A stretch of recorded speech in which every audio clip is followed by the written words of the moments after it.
All right. Hello, everyone, and welcome back to another exciting episode of the Quest Conclave, a Dungeons and Dragon inspired by the theme of RuneScape. And I messed up that intro there. I am tired, exhausted. I overworked last night, so let me try that again. Welcome, everybody, to another exciting episode of the Quest Conclave, a RuneScape inspired Dungeons and Dragons. I am your host, Valdez, here to bring you through another exciting story and narration within the world of Gielinor. Now, as you can see, we are missing two people. Obviously, one of them is taking a small little break through due to real life issue that has been happening. I'm not gonna share too much information for their sake. And another one, they couldn't participate today due to some family event going on. So they're out there having their own life and their own fun. So with that, we have the available players with us today, as you can see them. So we will start off with them. We last left off with the party having successfully defeated the mind-controlled armies that were basically sent to Falador Castle by the Inquisitor of Terragard. And as such, the group had learned that it was a high priest that is usually located within the Edgeville Monastery. With some time to prepare, they gathered at least some supplies, are waiting for the White Knights to gather enough high ranking members of the orders to send to Edgeville Monastery. We have also learned more about the Terragardian Inquisitor, as well as a secret location somewhere in Tarrele, which we now appear, I believe, in the center of Falador, on the Falador Square, basically just the open center area of the city, with the giant statue of Saradomin pointing towards the castle, but with more of an open hand. Um, and there, let's see. So Steve, sorry, I said Steve. Thimble, like I said, I'm tired. Leave me alone. No judgment. Thimble would appear with Claire and Rudovic as they. Hold up. What the hell is going on with my audio? Alright, so they appear with Rudovic and Claire at the square, still probably waiting. Oh yeah, so you guys actually, sorry, now I remember, again, I haven't had my coffee. So you guys all meet up at the square with Bera and everything, who is wearing the Black Knight armor. And I believe that's where we ended off, right? After everybody just meet up at the one location? Yeah. Alright. So, as you guys are there, finally meeting up, assuming, still staring at Bera's Black Knight armor, just like with the intention of trying to like rip it off her. Rudovic goes, "My friends, I believe I'm going to have to part ways with you guys for the moment. I don't know how long it will take us to look for the playground, and I am certain that the White Knights are probably going to be the first focus for you. So I am going to have to sadly part ways with you, just for now, so I can find out more about this playground.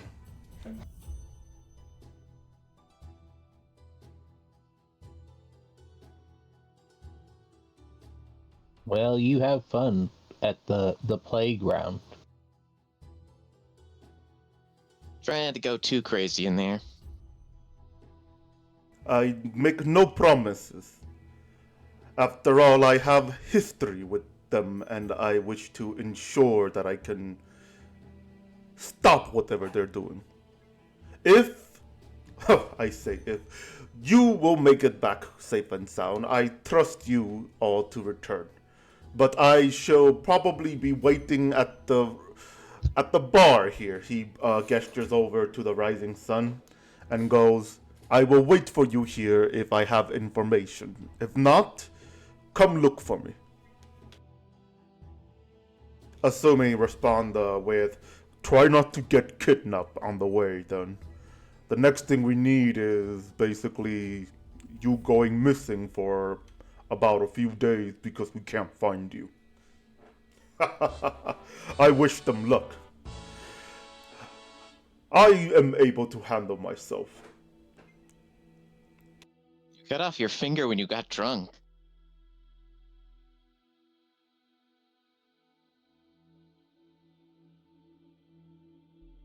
He looks at you, Thimble, and goes, but it was with the good shit, not some simple alcohol. I don't think slowly poisoning yourself with brain-deaf rum is good shit, man. And Asumi adds, real quick, we also got redeemed for hydration, so hydrate thyself if you somehow haven't drank before we started. But Asumi responds with, and last time I saw when we all went up to the top of the throne room, you were pretty badly shaped when it came to being alone in there. Lucky shot, he says. All lucky shot. Anyway, my friends, I must go. I want to make sure I catch up with the people. Good luck. I will hopefully see you again.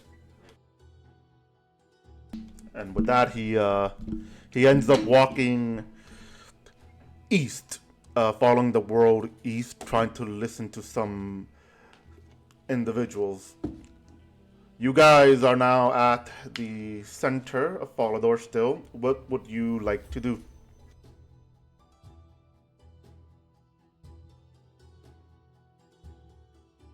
Did everyone get everything they needed for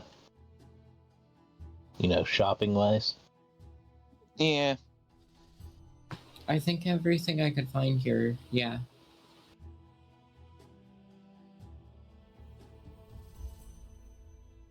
Well then, if we're all ready, we can head out.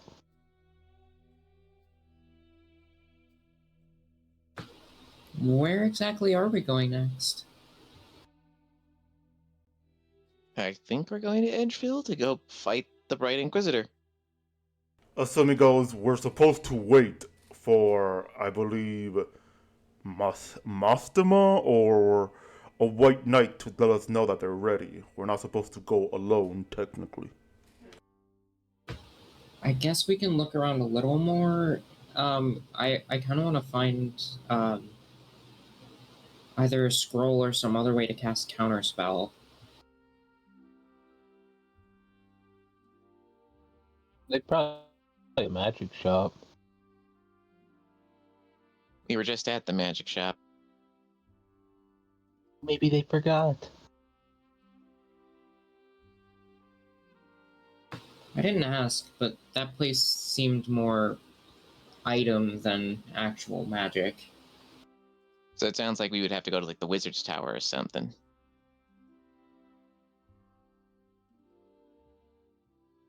I do have business there. Asumi goes, I'm going to regret suggesting this, but we could try Red Inns, and he gestures over to the location of a very Out of all the buildings in Falador, it's all white bricks with blue roof tiles. All of them, except for one who is a bit more gray bricked with a red tile and a light on the a glowing sign light saying "Red In," and it's at the windows. It's light like illuminating out from the window. Somehow there is, as even though it is pretty much daytime with a little bit of cloudy, you could see the light illuminating out of it. Magic, perhaps, or something more. But you do see some displays of armor, very unique armor that a normal person wouldn't have, and they're just displayed out from the window there.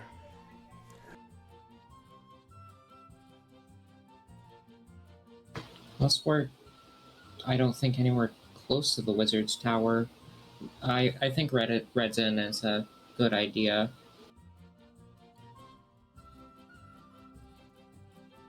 Yeah, it's probably best we don't travel all the way to the wizard's tower.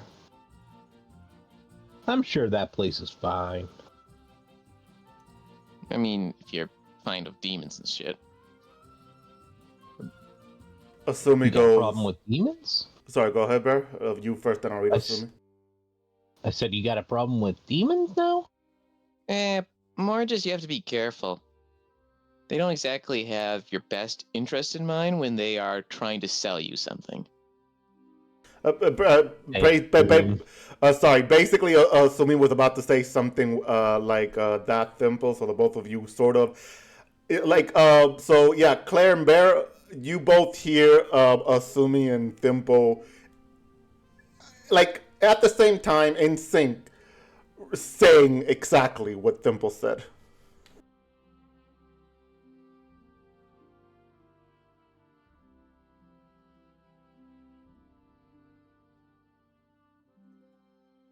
Sounds like a salesman to me.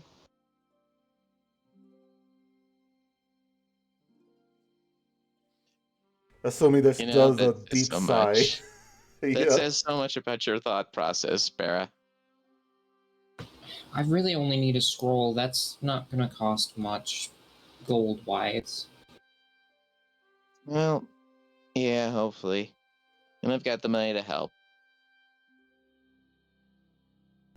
So you guys are walking to the door as you finally open it to walk in. You see two clerks speaking to each other as before they turn around. One is a very handsome-looking individual. Like, for all of you, he almost looked like the most beautiful thing you've ever seen. If you're into, I guess, somewhat of a muscular, blonde hair, blue eye individual. While the other one, it's more gray hair, red eye, with a somewhat of a mustache on him.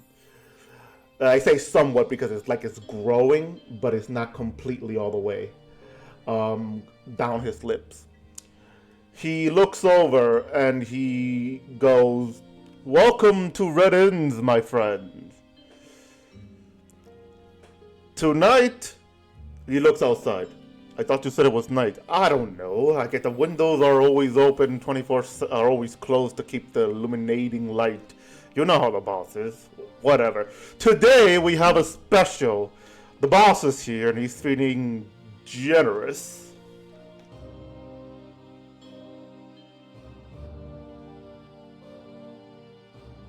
And the special is... They point at the sign, trying to read it for a moment. "Our common is only good enough for words, but I think this should say like 25% off." And the sign does says 25% off of every purchase of one item. So you get one gets becomes 25% off.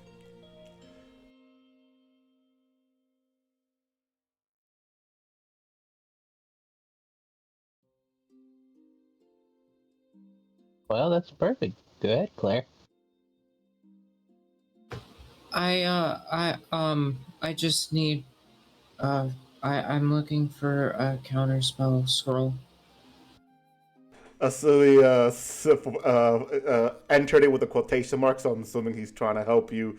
A counterspell scroll, and perhaps maybe one that is not limited. Not limited, like continuous usage. Ooh. Yes, I believe we have something like that. You go get it from the back while I gesture them to the scroll. Fine, fine. But if the boss comes out, you know the drill. Yeah, I doubt he will. They go on ahead and they split up. So the blonde-haired one would teleport right in front of you folks and goes, "Follow me," and he just starts walking you towards a counter full of scrolls, each one having different things. You see counterspell, dispel, identify, fireball. One looks pretty weird, and it's not written in common, but instead is written in infernal tongue. As he points at that one, he goes, "Does anybody read infernal?" No. Don't. I don't. Assuming he shakes his head, he goes, well, that is a contract.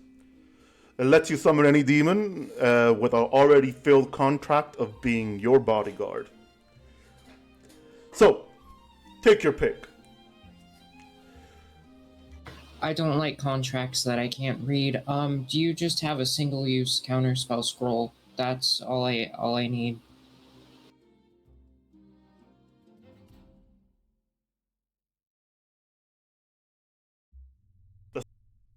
A single use, yes. He goes and he goes, "This is the one." He goes and he grabs it and he hands it over. Once used, the spell automatically vanishes. He looks over to you a little bit, Claire, and goes, "You seem like one capable of magic, so I assume you already know this.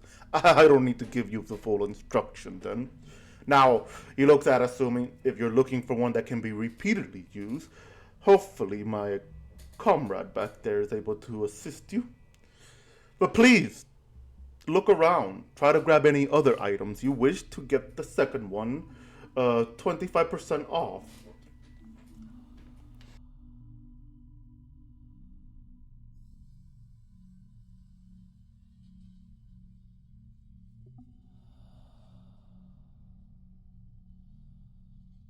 I mean, does anybody else want anything? I just need the counterspell scroll. I'm good. Do you have demon berries? The gentleman looks at you, Bera, and goes, "Oh, demon berries." They look at you for a moment and goes, "You know, I've never tried it with someone in your height before. I could give you some berries if you're willing to make a deal." Are you coming on to me?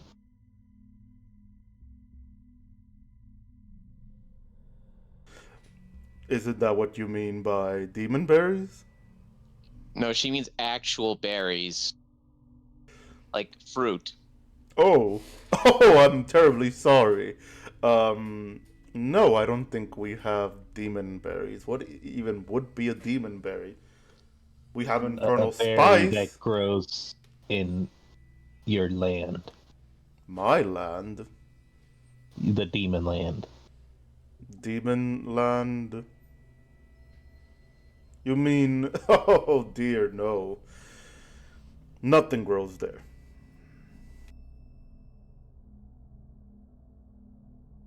So how much is the scroll?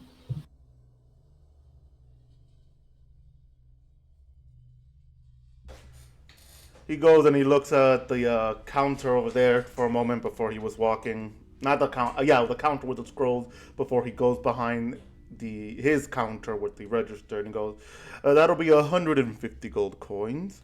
Like I said, any second purchases you want, you can have." Oh, hold up. Asumi is asking me a question here. Hold up. About let's see.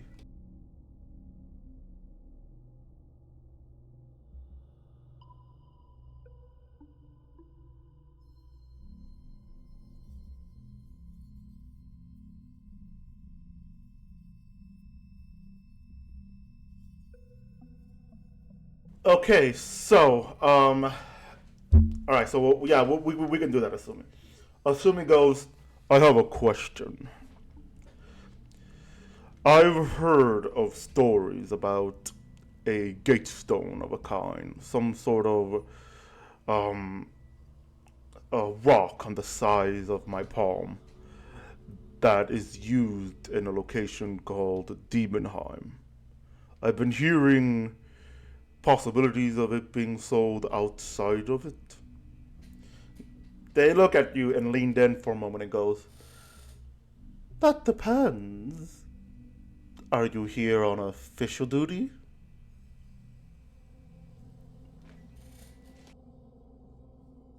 Asumi goes, "No." "Then we do. But sadly, those are not for sale, for sale. They're more of, what's the word? For rent? You see, they're very limited. So if you would want some, you could definitely borrow it from us. 1,000 gold coins a day."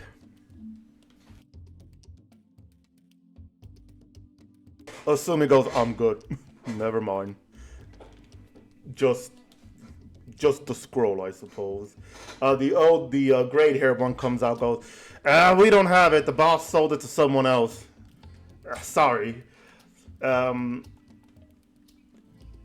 is that all? Did they need anything else?" "No, this is all they want, just the scroll." "We have a bargain." They shrug. And with that, you I don't want to make more deals than I have to. And I'll just hand over the 150 for the scroll. yeah. Alright, so you hand over the 150, he grabs it, and he puts it in the register and basically gives you like a small little paper with like a receipt of a sort. And he hands it over, he goes, "And there you go. Do enjoy using the scroll and be very careful with whatever you're trying to fight that requires a counter spell."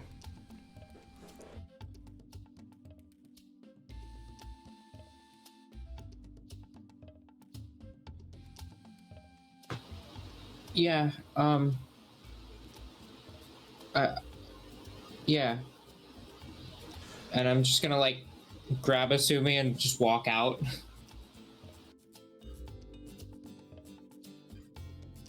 Yeah, we'll follow closely behind them.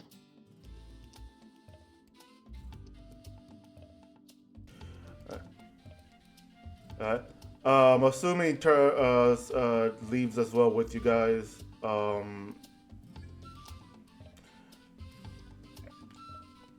And as you guys walk out, you see Mastama there at the center looking for you guys. As he walks up and he sees you guys leaving the Red Inn, and he goes, "None of you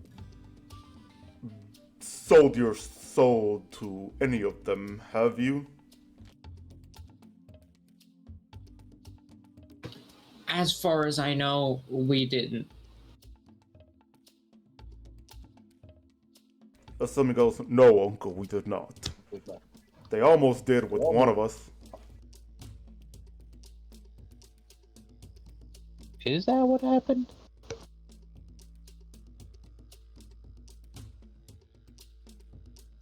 Like, I think we managed to avoid anyone signing a contract. We only really paid in cash.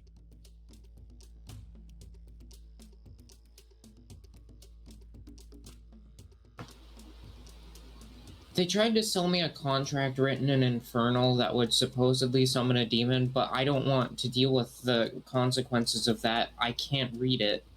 And I'm just going to give Asumi the scroll. You remember how to copy stuff in your book. You'll need it later.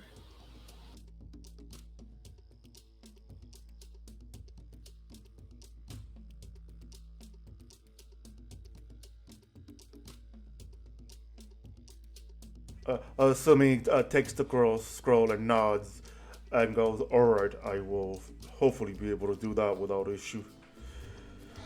And Mastima goes, "Alright, well, the White Knights are prepared to move. Thankfully, I have a...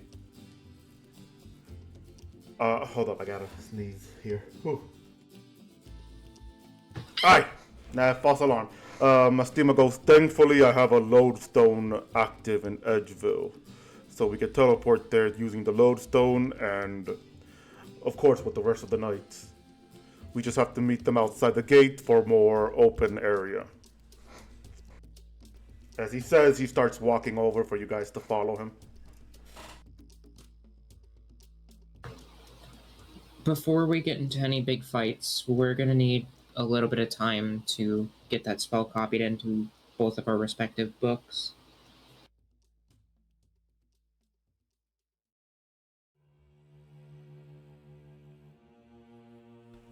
Mastima nods and goes, "You should have enough time, actually, because I'm gonna need to make a big circle and prepare the ritual to be able to send us all to Edgevale without overloading the lodestone system.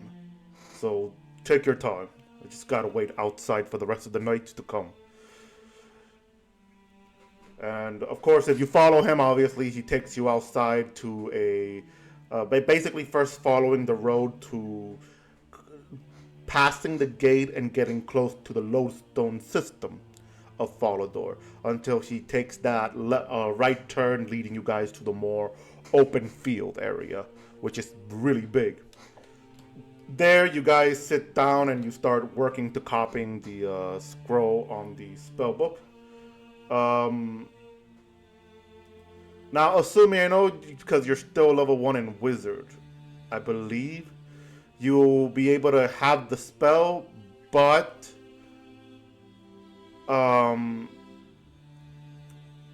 you still have trouble trying to understand how to cast the spell. Sorry. So yeah, be aware of that until I think you still need a specific level to enter to be able to use it. So be aware. Claire, you still need to copy it, yes? Yeah, I'm copying it into my book as well. Alright, so you guys take your time. With that, I'll let this be a short rest for you guys. So go on ahead and give yourself a short rest.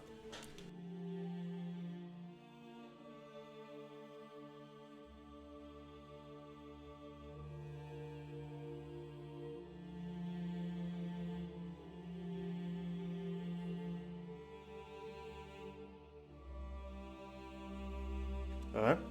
And after that short rest there for a moment, you find yourselves ready enough to head over and do what you need to do. You see a large number of white knights, of at least about 20 of them, walking over. Higher ranking members. They are hold up, give me 1 minute. I'm a big boy, I need to learn this by myself.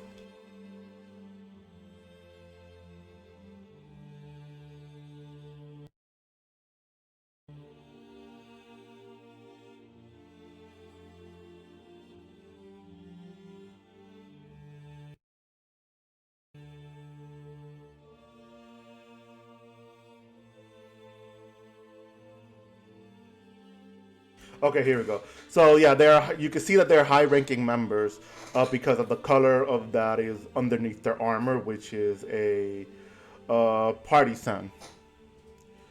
Partisan is basically, instead of Asumi's yellow or red that he originally had, that makes him an initiative. It's somewhat of a skyish blue that eventually goes darker, getting to the skirt of the armor. As they all walk in, both male and female, prepared and ready. You do...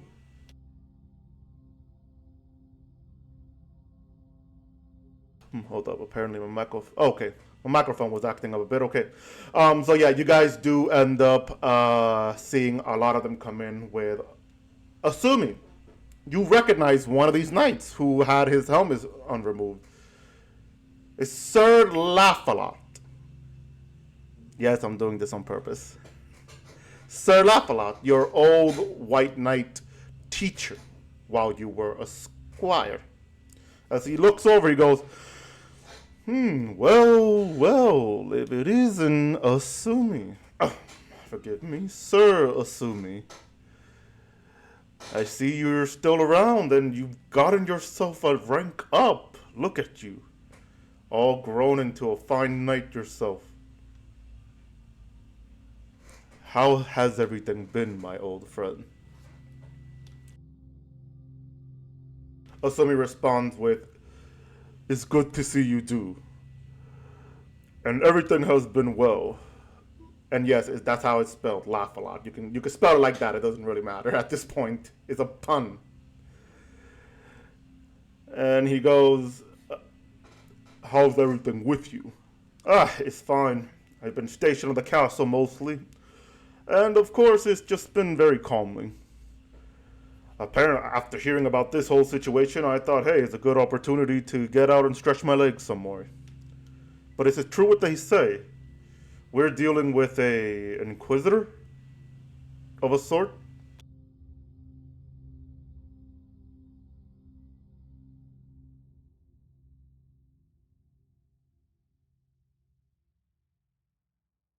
Alright, Asumi is still typing. For the people at home, Asumi is hard of hearing. No, sorry, he's mute. I'm hard of hearing. Wow, I need coffee. During the break, I'm gonna get myself some coffee. So Asumi is mute in real life due to some real life injury. So I am reading for him. I'm pretty sure I didn't say this in the beginning, so just in case.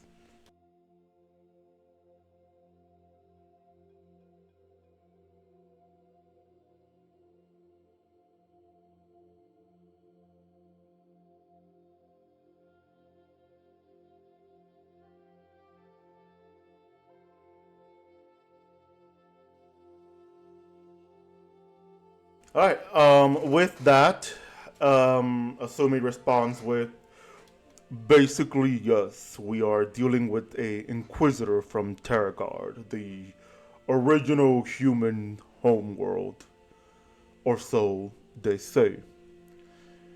We have been informed that he resides in Edgeville Monastery. As such, we're heading there now just to be able to confront them and hopefully bring them to justice. With Mastima, of course. I see. This seems like it's going to be a challenge then. Mastima, we were told by Sir Amic that you would take charge of this operation. What should we do? As Mastima finished up with the charcoal around the area and, gets the lodestone book ready, he looks up and he goes, well, I'm not much of a strategistic. I jump in first, blast things, ask questions to any survivors. But I suppose on a military standpoint that I have none of, I think it would probably be better to lose less individuals. White Knights can stand outside to stop him from escaping. Make sure that the monks of the monastery are evacuated out of the area, while me and the rest of my nephews, friends, will get in, try to apprehend him, and get out. He looks over for a moment. He goes, "What happened to the tall one with the facial hair? Did he leave?" He's investigating something else. Ah, I see. Well, if it's important to him, then I suppose best of luck. Alright, is everybody ready? I have the lodestone circle prepared, and I'm ready to say the incantation to teleport us to Edgeville. I'm ready. Yep, I'm good. I'm ready.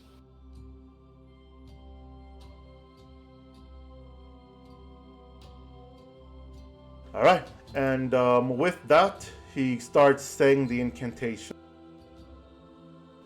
which you see the circle, the ritual circle around the area starts glowing. And eventually you're all lifted in the air instantly.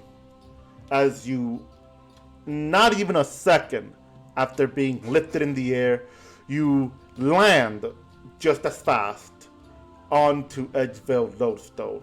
You're all like not huddled up and squeezed amongst each other, but you see that it sort of drops you off 5 at a time, that you eventually manage to step off and let everybody else start to like step off the lodestone.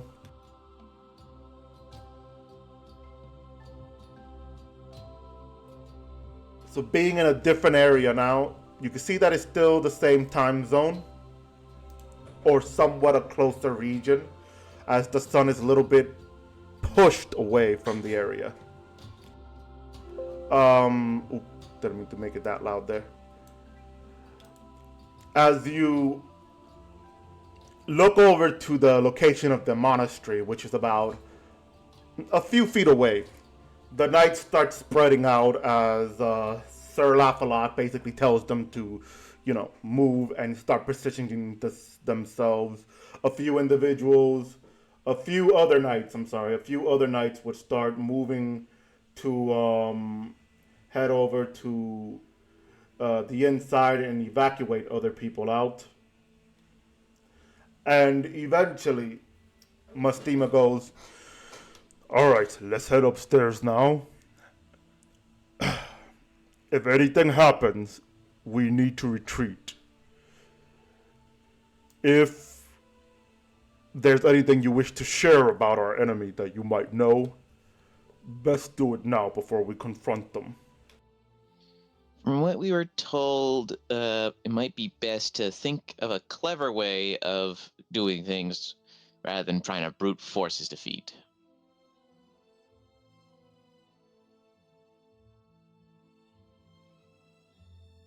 Mastima looks and goes, "Then we're gonna have to find a way to be, I suppose, clever enough. Let's go upstairs first and see what the layout is," he says as he starts leading you guys. As he starts climbing up the stairs, and let's head over to the battle map. There is only darkness. Good, that's the point. Blind.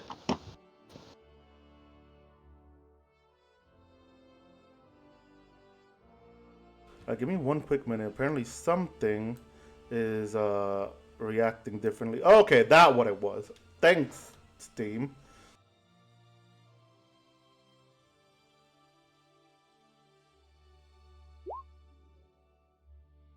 Alright, there we go. Can you all see now?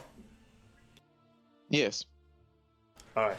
So, you all appear upstairs, moving about a bit differently. Let me put my Steam all over here. Alright.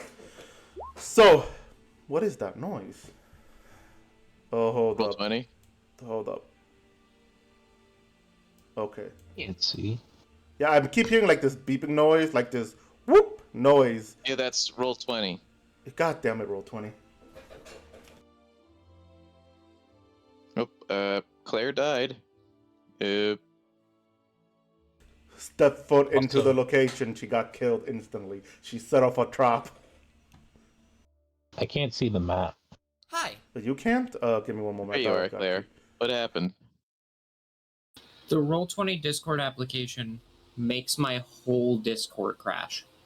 Oh, That's you weird. know what? I'm not super surprised. Can you Wait. see now? Better. Yeah, I can see now. Alright. There we go. All right. I still can't see. Hold on. Why not? Let's see. Well, it says you are there. Ah, because the control Refresh thing makeup. is being a dick. Got it.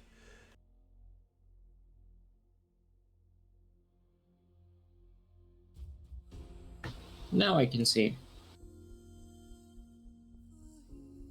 All right. So, yeah. So as you guys climb up and everything, Mastima gets the last one up as he looks around and goes, if I remember correctly, up ahead we can make a turn and sneak up behind him. But we're going to need, he points over to Asumi, you to confront them and distract them. Because obviously your code of honor will prevent you from trying to be sneaky.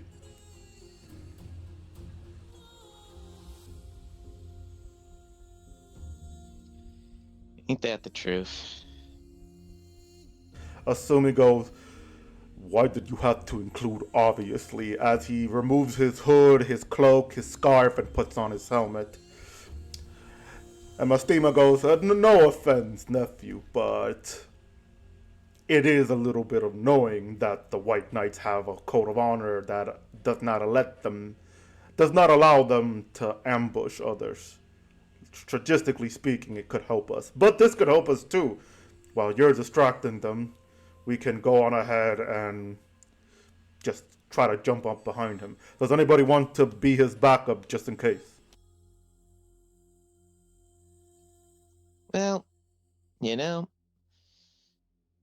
kind of feel like it should be me. But then again, I'm also really good at sneaking, so I'm open to suggestions if someone else wants to stay with I Asumi. think us. I think maybe Bira or me, because you're better sneaking around. Ever since I got this new armor, I'm not so good at sneaking now.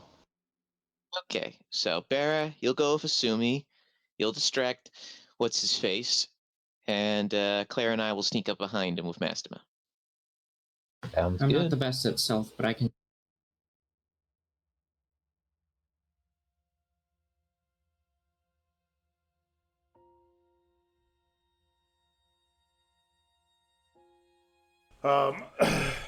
Assuming actually adds, Assuming actually adds, I think it would be better if Mastima comes with me.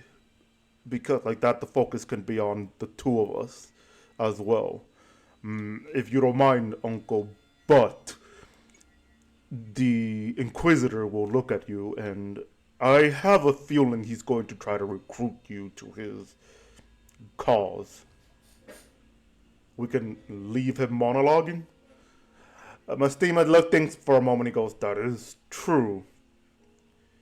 I was hoping to sneak up on that bastard, but you're right. Actually, I have another idea. If you'll hear it out. By all means, speak up. Me and Bira can stay a pretty good distance back, about 500 feet. And you and Mastama can go in through the front. Thimble can sneak. And then me and Bira can teleport in. I have a spell that can teleport us a really good distance.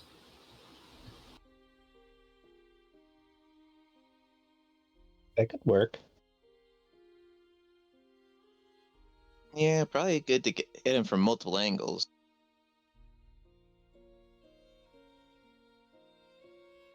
And we could try that indeed then.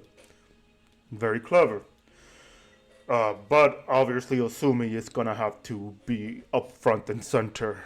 So, to avoid his code of honors being broken and not to get him in trouble.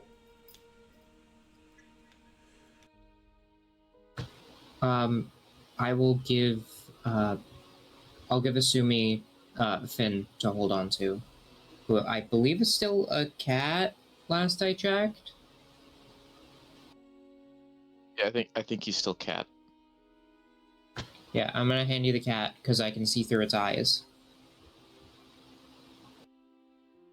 To know, Claire, I can hit them from at least 90 feet away. So whatever your furthest distance spell is, we probably should stay back, so he doesn't hit us. I can teleport us 500 feet into the fray, so we can still stay another 90 feet back. And Okay. so about 600 feet we can stay back, teleport in as soon as the fight begins, and then get him from range. Perfect.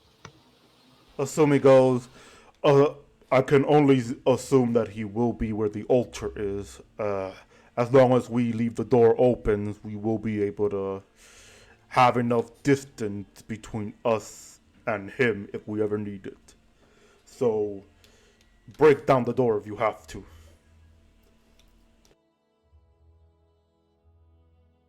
Mastima goes, I'll break it from this side, which he goes and he starts walking to this door over here. And he goes, I'll stay behind the door and I'll communicate with you telepathically, Thimble, to see if you're nearby the altar's door on the other side. Sounds good. Alright. And with that, go ahead. You guys are heading over.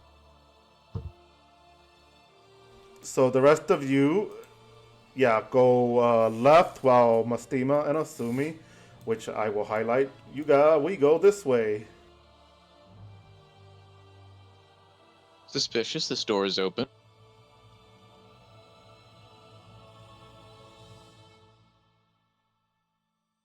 I don't encounter any locked doors, do I? I'm sorry, what was that? I don't encounter any locked doors, do I? No, they're all open. Each and every one of them open. It's a monastery upstairs. I doubt they are locked at this moment. Do I need to roll stealth? How close are you right now? Hold up, where are you? Okay, right where you are, I need you to roll stealth.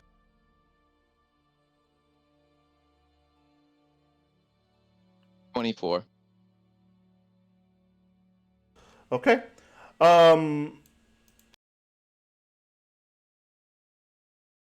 Give me one moment. Alright, so this is where we are. Alright, and this is, okay.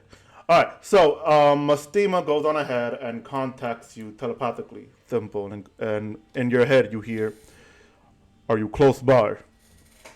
Yep. Alright. We're going to be loud enough for you to hear. Get ready, you and your friends. As he says that, he goes on ahead and he walks up to the door. And loud enough proclaims, Forgive me, Father, but I believe I have sinned, and I'm going to continue with your face. Before Asumi also goes, and you're under arrest by the order of the White Knight. Lay down your weapons. Which on the backs, Thimble, you could see that you're not noticed as he doesn't get close to the door. But you do happen to hear. So I see I have been discovered. I thought that little brain damage with me would have given the Icene the loss of memory, but I suppose that failed. Mastima and a White Knight. I can only assume this is Asumi. Mastima sort of like puts the staff right in front of Asumi and goes, This is between you and me. I trusted you. How could you not? How could you do any of this? How could you not see the light of Sorodomin? The moment he was here, he was an imposter. Nothing more than a pretender. A faker stealing his name for glory and worshippers. The true Sorodomin would have taken over this world long ago. Killed any and those who opposed him. Forced them to worship. You know this, Mastima. You used to follow such ideal long ago. Or did you simply found the inner peace from the imposter? While that is happening, what is the rest of you doing right now? So yeah, Thimble is just stealthily getting his weapons ready to, do ambushing shit. I'm grabbing Bira, prepping Dimension Door, and telling Bira to prep whatever spell they can hit from 90 feet. My acid arrow. I'm ready.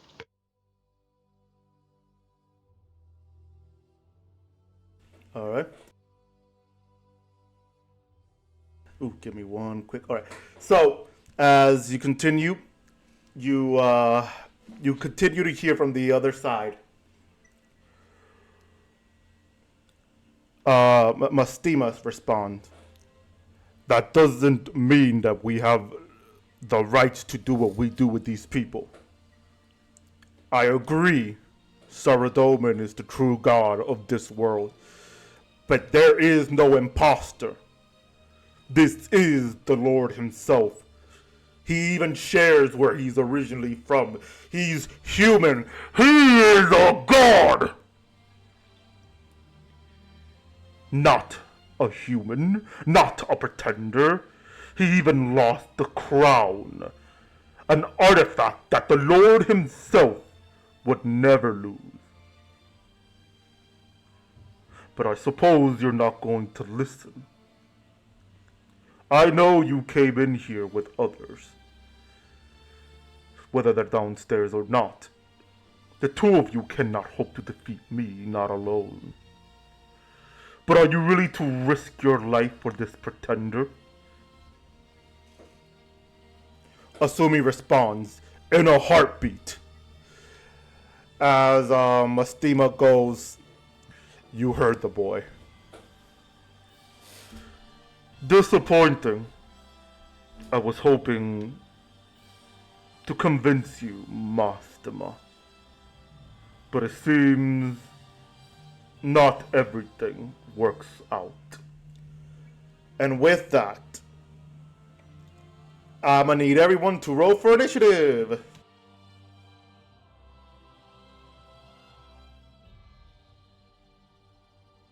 $23.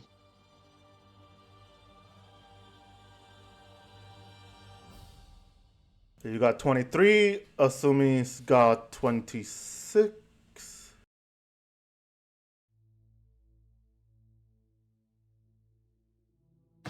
I don't know why I didn't try to roll that with advantage. Got you, don't worry. I got an 11. Not one for 3.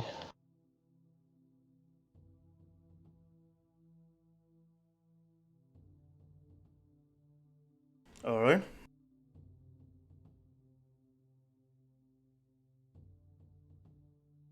Alright, so let me quickly roll my thing to get what I need to get. And alright, so that would be. Alright, so. Oh, and then Mastima, obviously. Okay.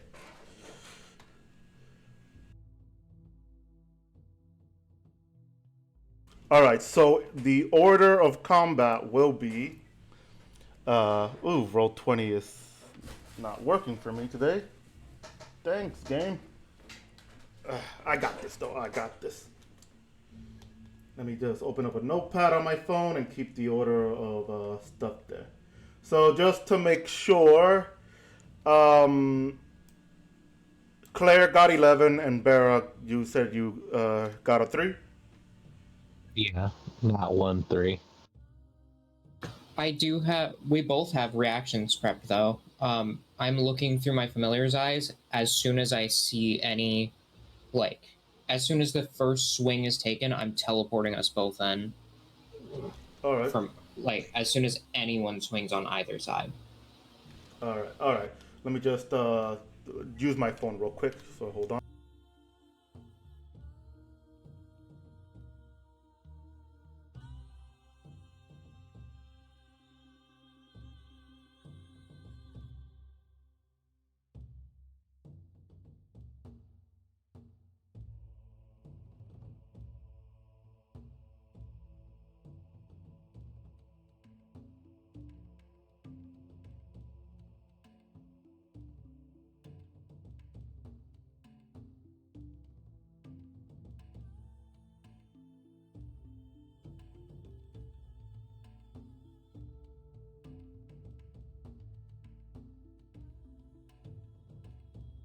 All right, then here we go. Got it all there. So in the combat order, it will be Mastema, Alexander, Sumi, Thimpo, Claire, and Bera. All right, so first let me turn on the air because I left it off for a little too long and put on the right music.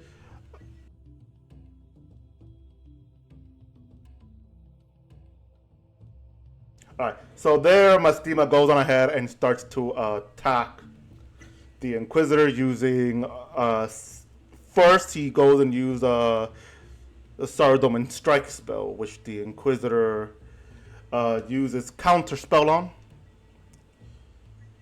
and then he's gonna use another one then, and then that's what I need to roll.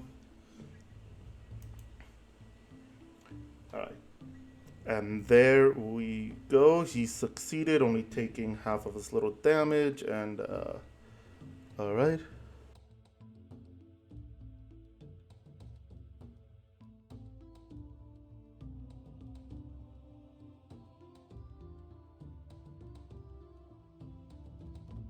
All right, and with that, it is his turn, which he looks over and he goes, "So I see you decided to use Sardoman Strike.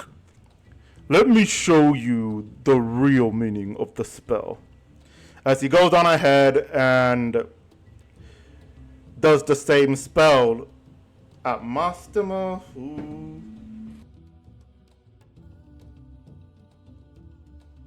survives that barely, who barely saves that, and a few damage rolls.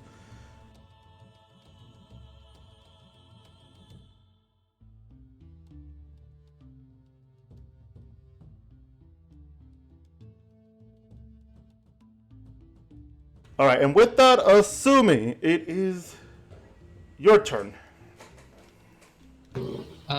I think after that strike, we would teleport in.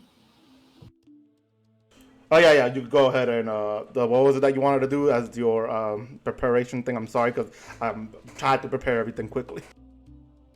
I teleport me and Bera in with Dimension Door, and then I believe Bera is doing Acid Arrow.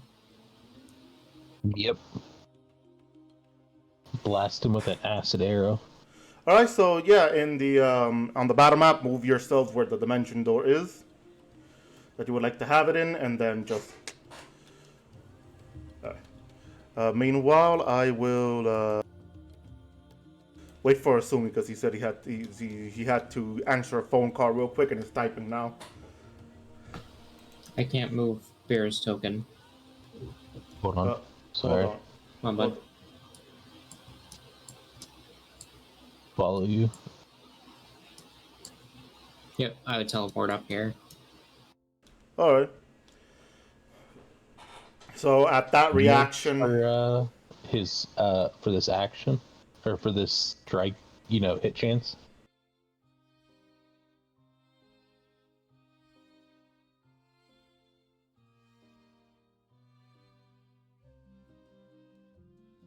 I think that's up to DM. I'm asking him.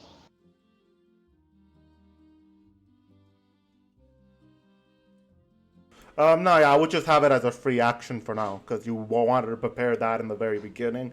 So I would have seen it like a free ready action. So you're fine. You got in quickly. If you're trying to make an attack afterwards, that would count as a ready action also. But so if you had an attack prepared to use against them, by all means, yeah, you have to roll for a hit chance. Asking if it had advantage or not.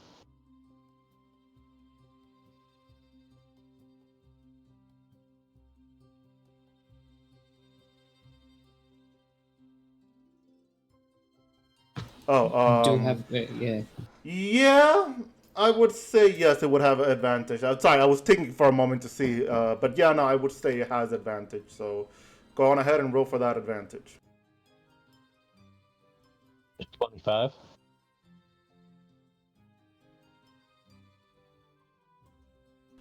Sorry, well, how much was it? 25. Okay, yeah, that.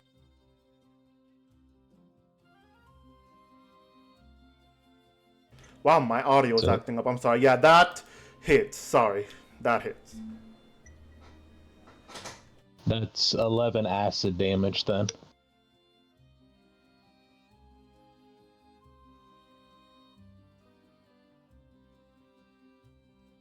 All right. As you hit him with your attack, your sneak attack attempt, you see it hits him on the back. But it does. Your attack doesn't seem to be doing that much against him.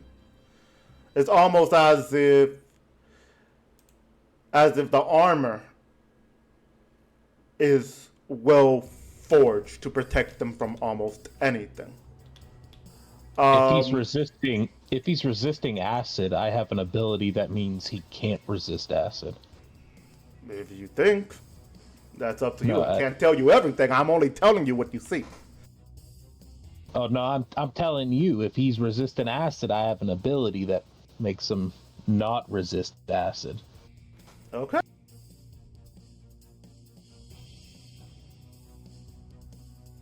All right. And with that, Sumi type then, and he goes out loud.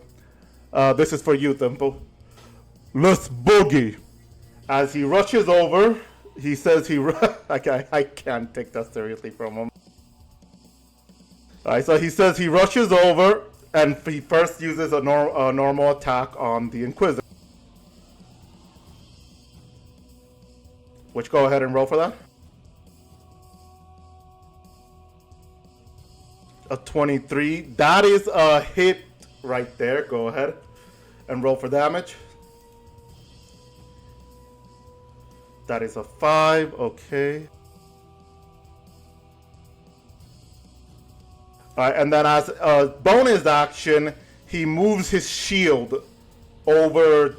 He moves his shield hand over to the Inquisitor, and it has it open where you all see his palm glows a bit, and instantly Thimble appears right next to the Inquisitor as a teleportation, almost as if the weapon was trying to get onto his hand but couldn't.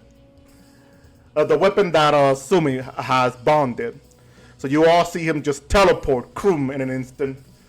You have advantage also, Thimble, as he looks over to you a bit surprised as he goes, "What?" Alright, so then as my reaction, I'm going to use my rapier to attack the... So he has that Bright Inquisitor staff, right? Yeah. Yeah, so I'm going to attack specifically the little center of it where all that glowing energy is with my rapier. Go ahead. 20?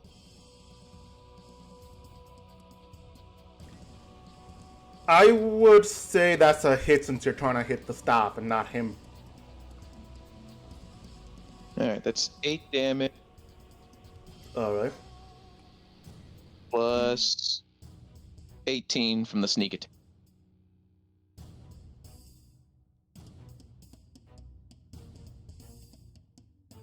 Alright. So he looks over to you, annoyed, pissed even, as he goes, "Clever." And assuming it's still your turn, technically, so anything else you would like to do?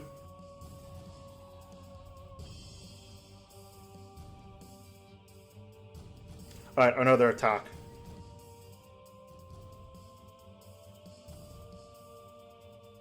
A 24, that is a hit. Yeah, you're doing pretty good this time. Alright. So 8 slashing damage, alright.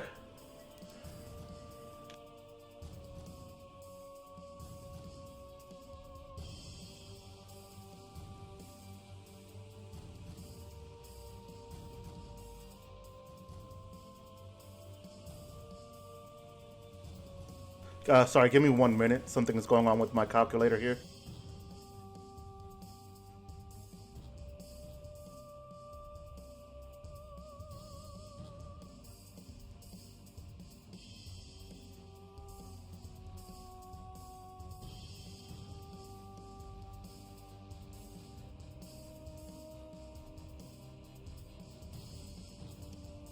All right, there you go. Fixed it. All right, so you go on and you do your attacks, and you're doing pretty good this time. So I was saying good job. So as he goes on ahead, he looks over and he goes, "Impressive, most impressive." But whoever is opening the door and closing the door, somebody else. Remember, the audience can see this. Please avoid touching the interactive items. All right, floating shopping list. You know who I'm talking to. Anyway, anything else you would like to do, assuming? Oh, okay, yeah, no, sorry, I did not read that. Okay, I would say yes, I can count it as an interaction, so long as Thimple's okay with it. Thimple, what he wants to do then is then grab you and forcefully throw you behind him in Mastema to avoiding not only opportunity attacks since it's a forceful movement, but just tossing you at least 5 feet away from Mastema, sorry. So it would be like 10, 15 feet away from Asumi. Okay. Alright. So as you do that, he looks over and he goes, "Oh, clever." Ending your turn, he goes on ahead, and you see he's about to do something, but then instead of doing it, he just relaxes for a moment. He's plotting something. As he then goes on ahead and sorry, as I wanted to do a reaction, but I already forgot I already did reaction, so never mind. With that, it is Thimble, your turn now. Alright. Alright, as a bonus action, I'm going to cast Mage Hand. So, hold on.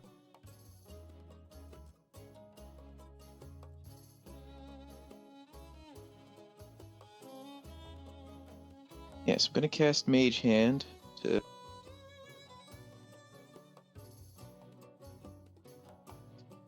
Yeah, so I think I'll summon the Mage Hand... right where I ping. Hold up, let me help you real quick.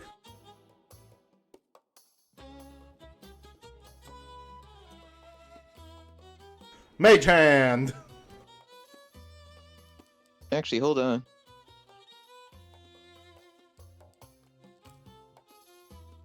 Dang, I can't bring my own Mage Hand in. I have a Mage Hand thingy. Oh, okay. Sadly, it won't let me bring it. So anyway, and then as part of that bonus action, I'm going to have it try to mess with his wings. Like I want to try to use it to like see if it can mess with whatever magical circuitry is in there to like fuck up his wings. That's gonna need a sleight of hand rolls then. Or wait. He's trying to get to the wings circus and trying to mess around with it. So you could roll either strength or sleight of hand. 29. All right. So as you see him as the mage, you yourself are maneuvering the mage hand behind him. He starts messing around with the wings a bit, trying to mess up with the circus and all. As it succeeded, as the wing flickers, and he looks at the wings for a moment, confused, and then looks around, just wondering, what is this? Invisible Mage Hand, motherfucker. Anyway, so then as my action, I'm going to use the ready action to be ready to cast Booming Blade. All right. Okay. So ready action. All right. So with that, it is Claire's turn. I cast Immolate.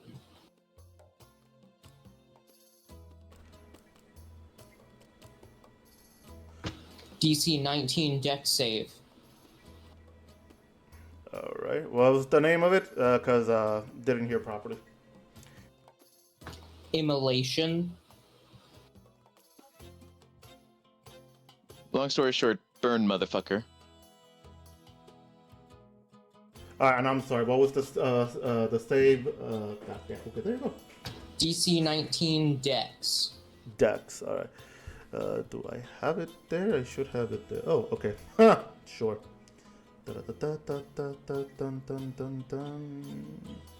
He passes. Silvery Barbs.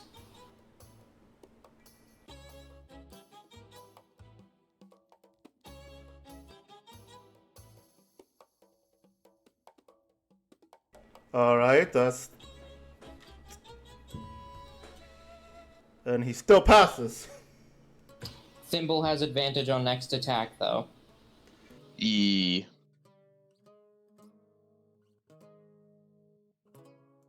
Alright.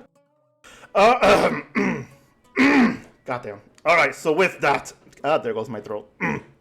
Give me a moment. If you're done, it's Barrow's turn then.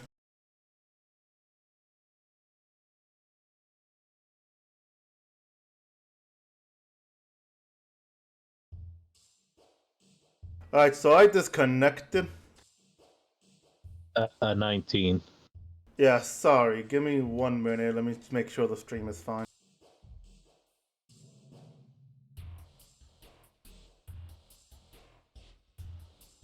Alright, so we're back, everybody. I'm so sorry. Alright, so yeah, Barrow, it is your turn. What was it that you were trying to do? Acid arrow, and I got a 19. That is a miss. Yeah, that is a miss. Oh my. Okay. That's all I can do. Alright, so as you go throw the acid arrow at him, he goes on ahead and there we go, that was weird. He goes on ahead and just avoids it by just moving to the side a bit to avoid the acid arrow as he looks back at you guys. As you end your turn, he goes, so you are clever indeed. Let me show you something interesting. As he goes on ahead and he goes and he raises his staff upward. Hold up, which one am I going to use again?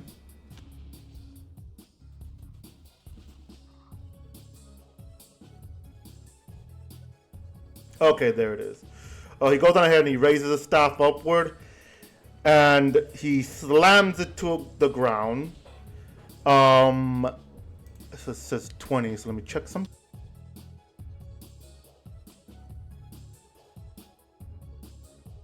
Alright. Where is the magical effect stuff?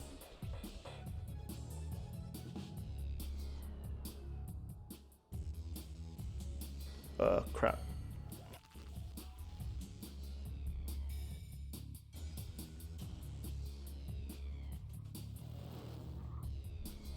Meant to do something else and I accidentally do this instead. Wow.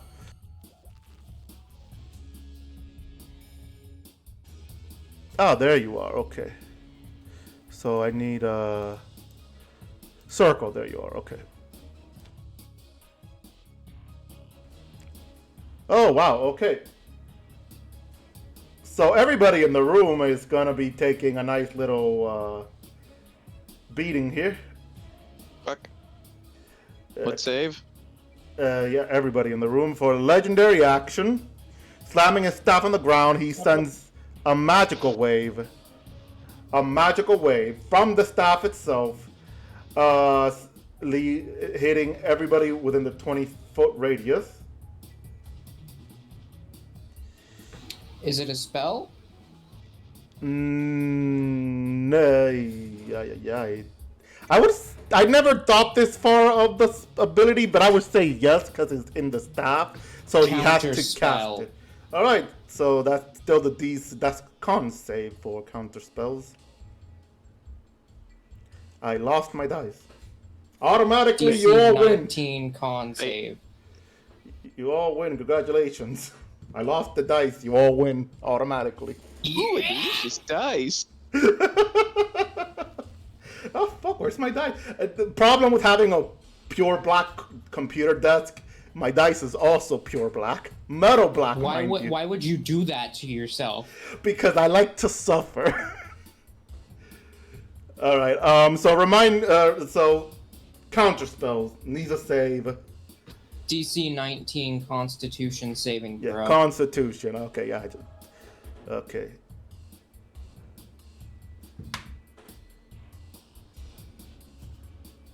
That is, he succeeds. Vera, can you luck point it? No, because I haven't. That was my last luck point I used. So, what save do we need to roll, David? Oh yeah, sorry, I was about to get to that. Just had to scroll down. So I need everyone to roll a Wisdom saving throw. Yeah, I have advantage on those. It's a magical effect. I have advantage either way. Yay, 20.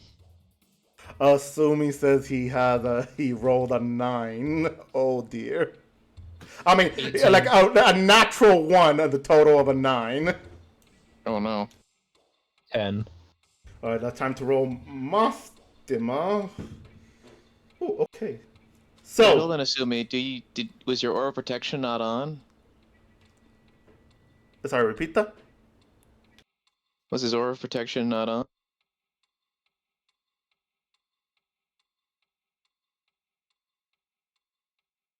Never Hold mind. on. It was on. It was just wow. No. Yeah. Okay. No, it's just no. It's no Flash of Genius. Another. Oh, okay. I'm everything at once. Yeah, no. This is something else. This is for a charm thing, but it's not for a charm. What did I do with this? Oh wait. I see my mistake.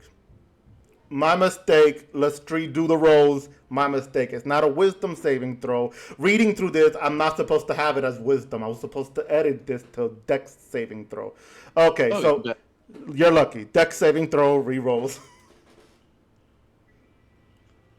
25. One got 25.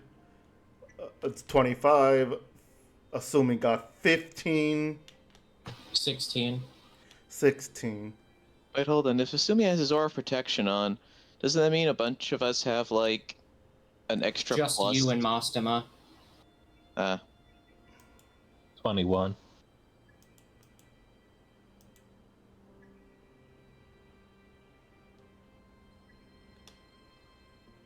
Yeah, so hold on. Assuming, don't you have something like that right now? Yeah, I think he has his aura protection on, so I think that was why his wisdom. I think that's why his wisdom save was like +8. Yeah, he's I mean, checking. yeah. Hold on. He's Yeah. checking. If he does, it only reaches you and Mostima. Okay, yeah, so then he says he does, and it's a 10-foot, aura that goes from him to you and Mastema. So it's 10 foot, so it's only you and Mastema. All right. So I guess So- my 25 is even higher. Yeah, it's a +2, which he already has, which is why he already has a plus. He already has a He has a +8 on that wisdom. So yay, mine was a 27. My Awesome. evasion will also kick in if I succeed. Even if I Awesome. fail, I will only take half damage. All right. With that, all right. So Bear, sorry. What did you roll? 21. Okay. Everyone but Asumi and Mastema failed. So let me roll. Wait. Hold up, what? Sorry, Thimble and Mastema. Everyone but Thimble and Mastema failed. Yeah, Mastema and Thimble, you guys are fine. Wait, will using my Flash of Genius save me? Yes. Okay, I'll do that then. So I was one short. Yay, invention.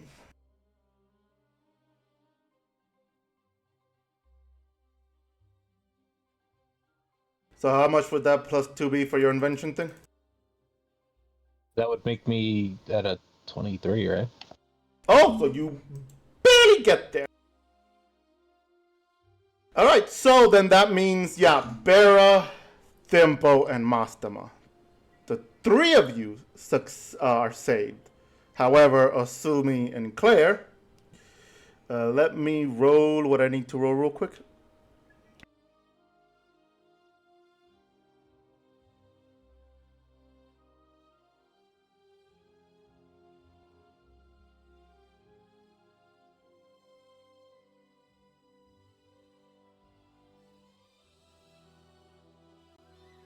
Doing some quick math, bear with me.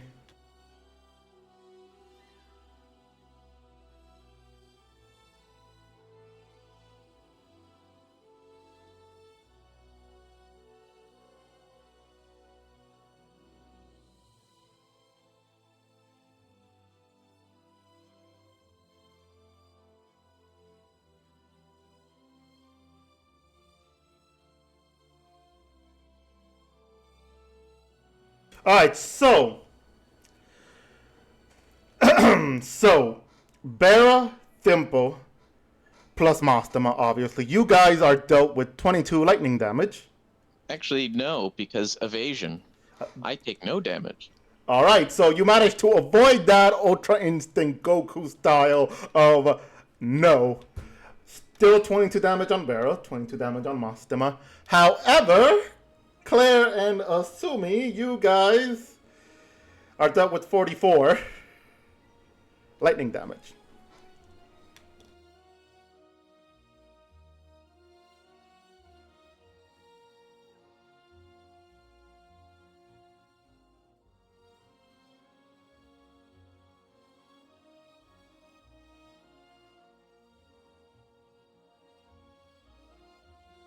With that, he would then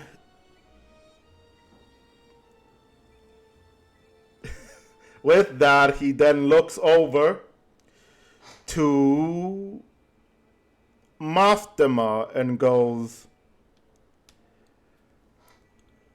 "Be aware, you brought them here." As he shows over to that, of course, lightning strike of an aftermath of you guys cackling with red lightning all around your body as he smiles. As now it's Mastema's turn, who goes on ahead. Let's make him attack with these two. He does a quick spells attack. One miss, the other lands. With rolls, calculations again. Jesus.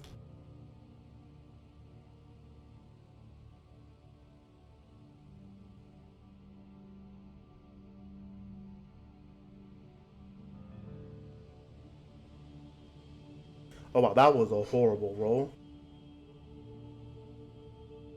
Why you always gotta announce it, man? Alright. Oh, sorry, what was that? Why you always gotta announce that shit? Yeah. We do. Alright, with that, I did a horrible roll.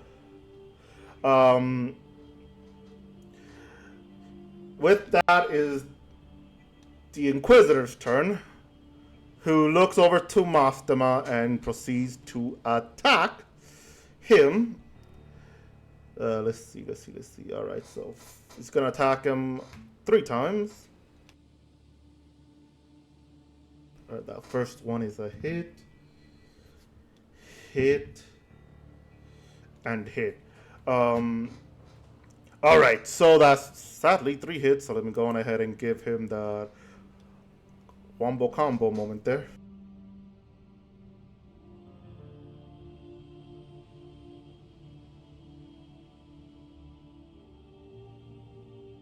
Quick math. Alright, so you all see Mastema takes... Oh, wait, I forgot to turn off this bubble there.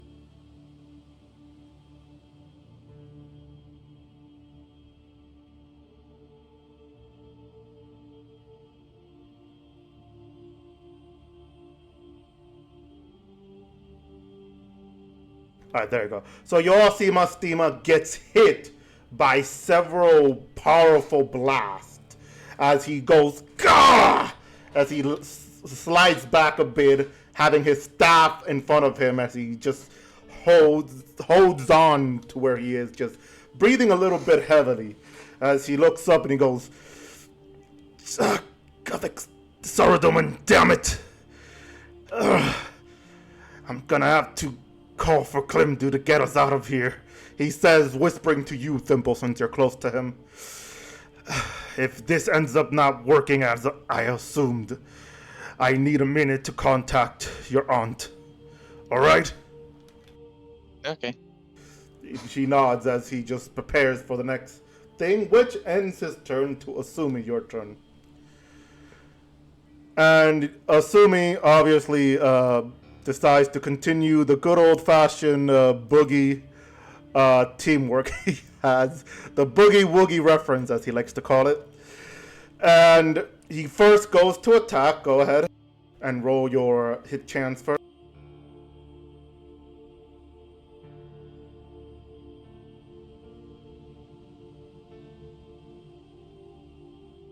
.22 is a miss.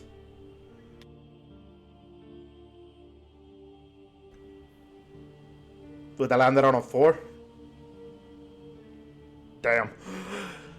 Okay. Alright, so then his bonus action, he does the same thing he did before. Hold out his shield hand, opening it up, moving Thimble closer to the Bright Inquisitor, which another I would say advantage comes in.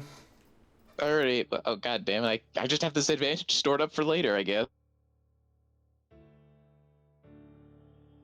Here comes the booming blade. 21.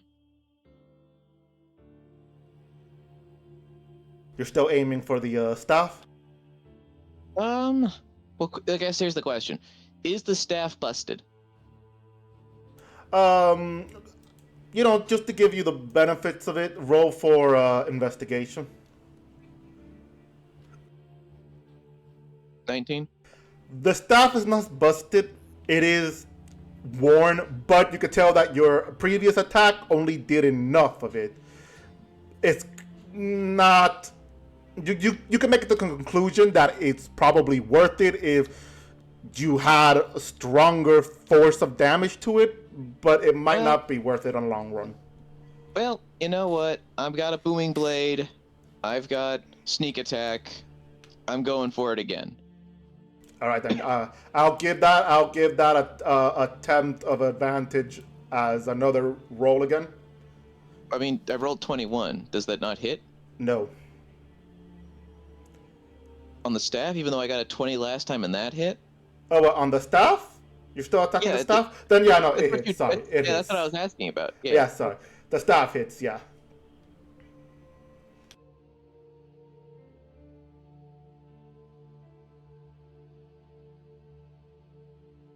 Alright, so that's 11 plus 17 plus 5 thunder damage. Alright. The staff still looks like it's standing strong, but it is taking enough damage that he looks at you, slightly annoyed that you're poking his stick.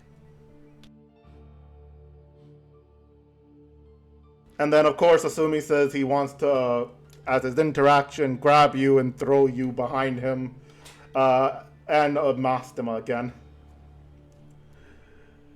And with that, it ends his turn to your turn now. To my turn. Alright, let's see. Okay, so gonna use my bonus action to have my mage hand keep messing with his wings to fuck it up again. So do I roll sleight of hand again? Yeah. Natural 20 for 32. He doesn't notice anything happening to the wings except for slight flickering again, which he looks over. You can hear a... Clearly he's not happy that his wing is flickering. Yep. Alright. Then I'll use my bit in action to ready my vengeful blade. So Yeah, so that'll end my turn there, with Vengeful Blade ready to be used next time I boogie in. All right.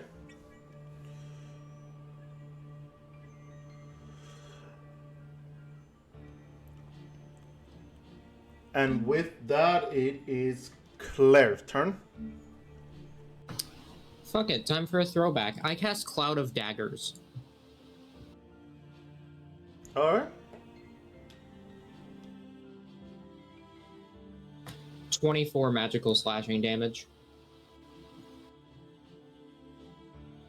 All right, let me make calculations real quick.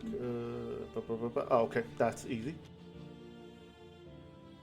All right, as the Cloud of Dagger comes to land on him, he tries to make a small shield out of it, but with the flickering of his wings, sort of messed him up. That he's focused on the wings now that the daggers do hit. You do notice the same thing that Bera notices, that the armor is absorbing a lot of the daggers. Somehow a little too much than you would anticipate. It still does some damage, but not, I would say, not the full force of it.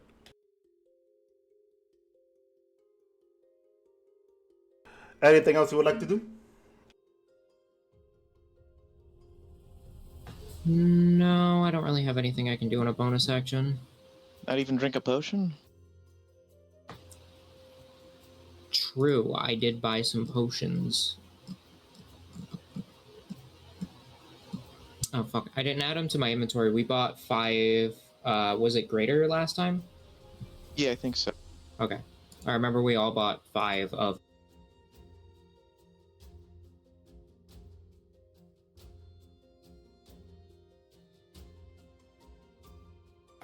Yeah, I'll just slam a healing potion then. Alright, go ahead and drink that up. Get the juicy of the healings. And if that ends your turn there, it would be Barrow. Well, meanwhile, I drink some water because my throat is itchy again. Okay, I'll... Let's see. Hold on.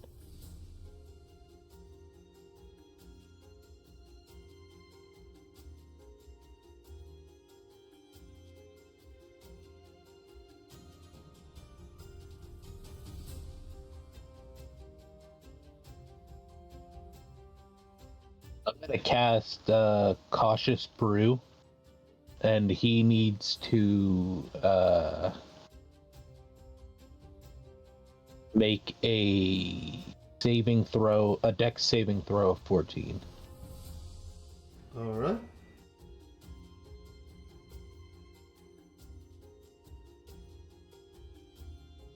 Uh, 14 you said? Yeah. Alright, he fails, so I'm gonna use legendary the legendary resistance to succeed. Actually, I promised myself to make this fight a little bit easier for you guys, so I'm gonna leave it to fail. What happens to him? He gets covered in acid, and he takes acid damage at the start of his turn every time. Until he removes it. Alright. As he sees himself covered in acid, he doesn't take damage now? No. As soon as his turn starts, which is as soon as I end my turn, isn't it? Alright. So he sees himself covered in acid as he looks over, and then he looks back to you. Anything else you would like to do? Yeah. I'll use my bonus action to cast Healing Word on myself. Go ahead and give yourself that beautiful 3 health points. Okay. Alright, ending your turn. He goes on ahead and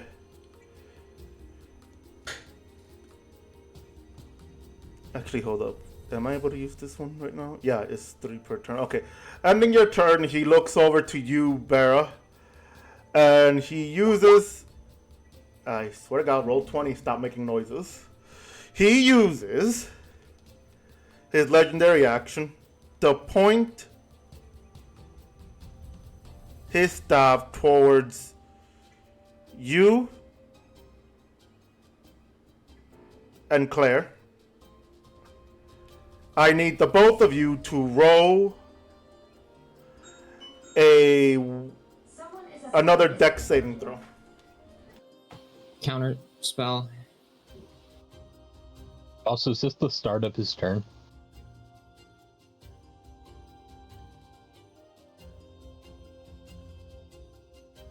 Technically, it's a legendary action, so I don't think it actually counts as the start of his turn yet.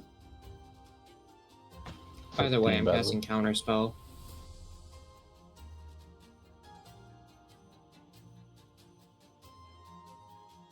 As a what if is a legendary action, it doesn't really count on his turn. No, it has to be for the acid spell to do anything. It has to be on his turn.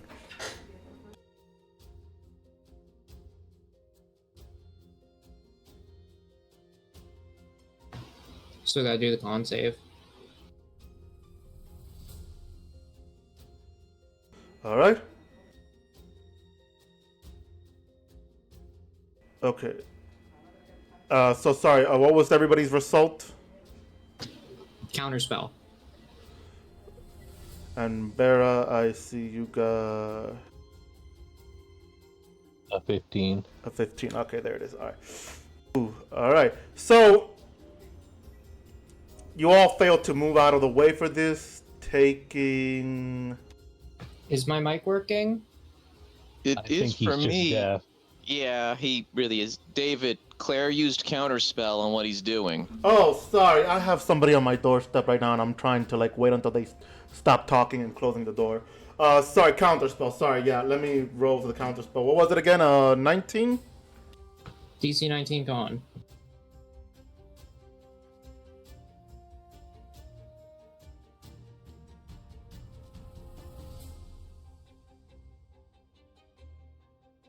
They succeed. Goddamn. Cool. Hold on. Alright. Anyway, yeah, sorry. They succeed the save. As that, yeah, go ahead. 21 deck save. 21, alright. Alright. So that's... Alright, so the both of you still fail. Which... Now I need to do the roll, sorry. Let me go ahead of a time to also apologize to the audience. I just had the door open with somebody knocking. So give me a moment.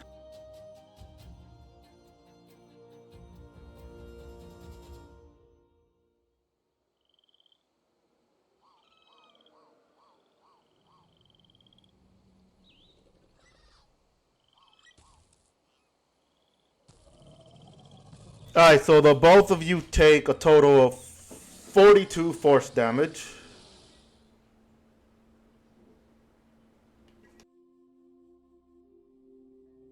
Take 42 force down. damage?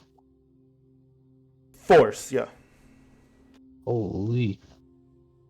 Well, I definitely lost concentration then, so I guess the acid comes off of him.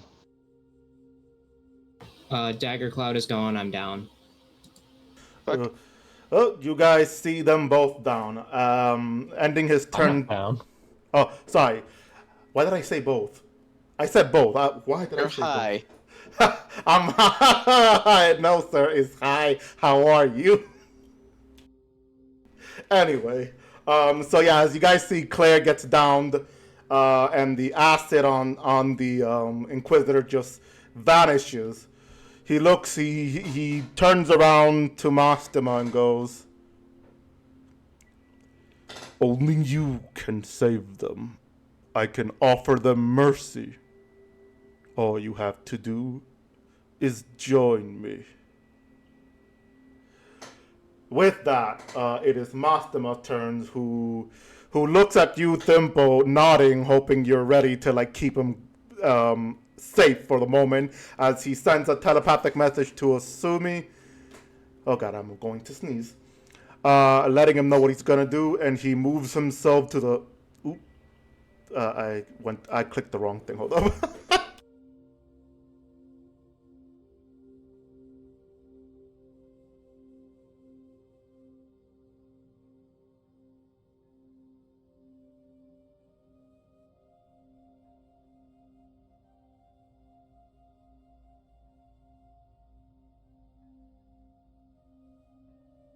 Alright, so he moves himself to the corner over here, where the bowl is, as he grabs some holy water from in there, and then claps his hand together and just concentrates.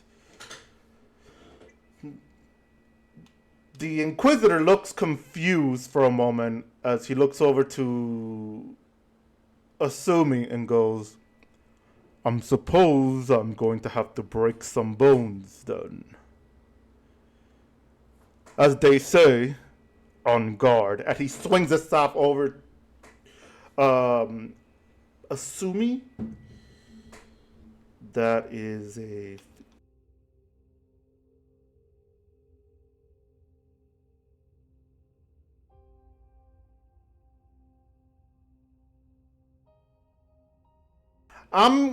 I don't want to say it out loud because this is going to make you all panic. But assuming there's a 34 hit.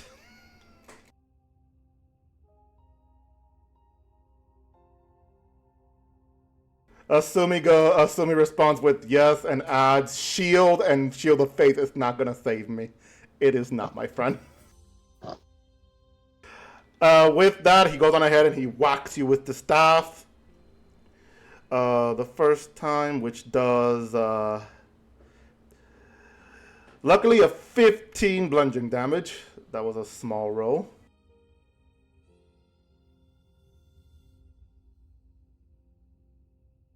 Right, second attempt. That is a 29.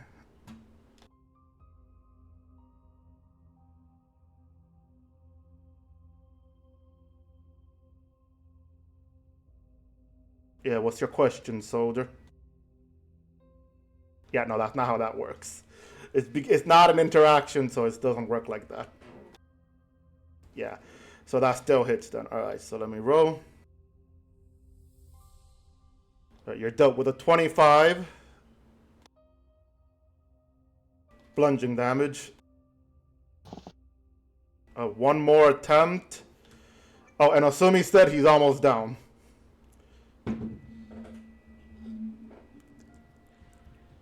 And I rolled a 19. Does that hit? Finally, though, a very low roll. Alright.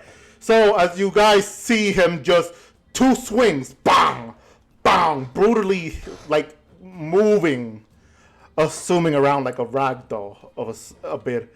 As the second one, assuming managed to avoid it completely as he moves, and he goes,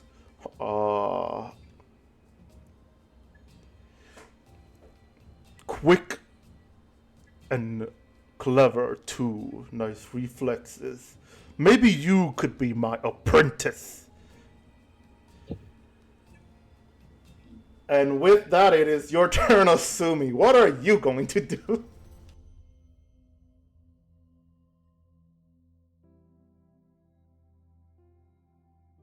Alright, so he says as a bonus action, he's gonna go on ahead and use Shield of Faith. Which does what again? Gives you a +2, right? Alright. And then he's going to use his interaction to drink a potion. Which potion? And then roll for it.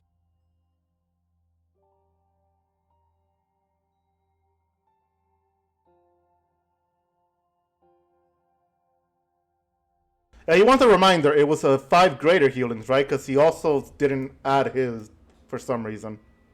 Yeah, we all got 5 greater healing potions. Well, remember to add it, people! What's wrong with you? I think we were all already closing our character sheets because it was like end of session when we got them. Probably, yeah. Y'all don't just predictively add stuff immediately after you buy them? Might as well, let's make sure. I was more excited about my ring. True.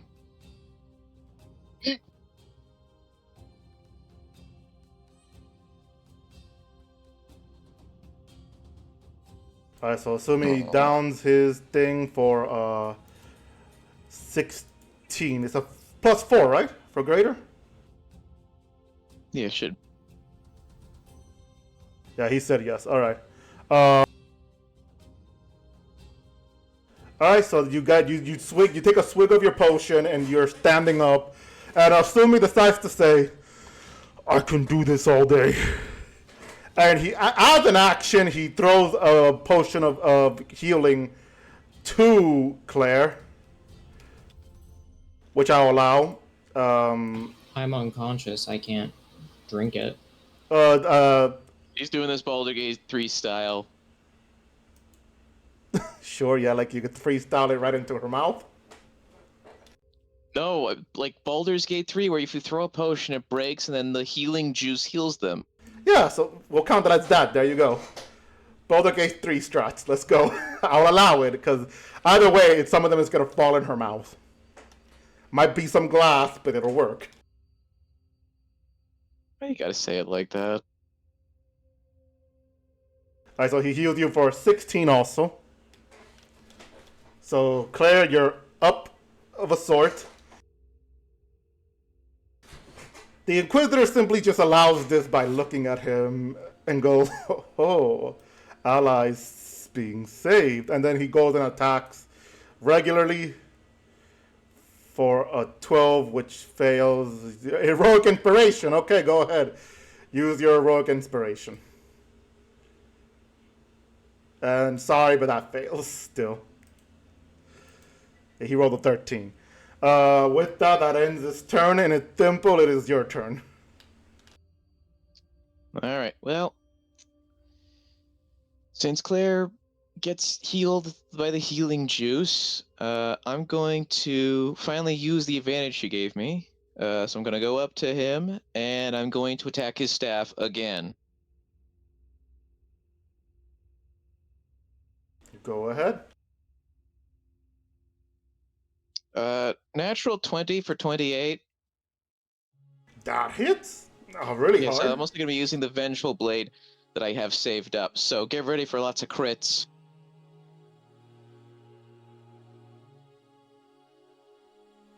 That's 18 there.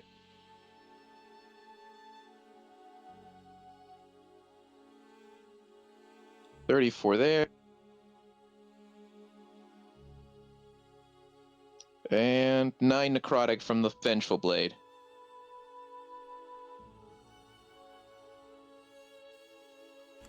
He looks over to you pointing the staff, and with that crit, he managed to like make the staff flinch a bit, that he grips it hard and he looks at you and he goes, aiming for my staff. Clever. Power source is also located there. You might be a threat. Should I deal with you now, or or have you watched your friends suffer before you? You're just a fucking asshole, aren't you? And then bonus action, gonna disengage. Go over here, use my interaction to give Claire another greater healing potion. Alright, as that happens, it would end your turn. Which How much healing? You got 17 healing. 17 healing, yeah. It's gonna ask that, leave the healing there, which then leaves Claire. It is your turn.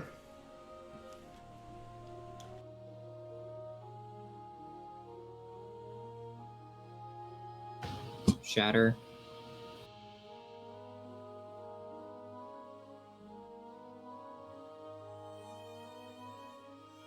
It's a DC 19 con save.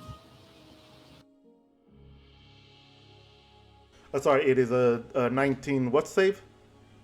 Con. Con. Alrighty then. Do-do-do-do-do-do-do-do.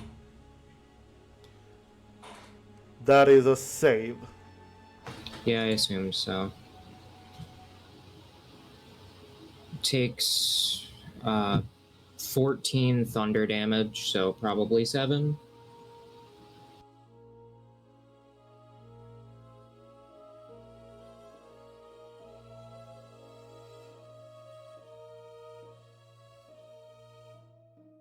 Alright.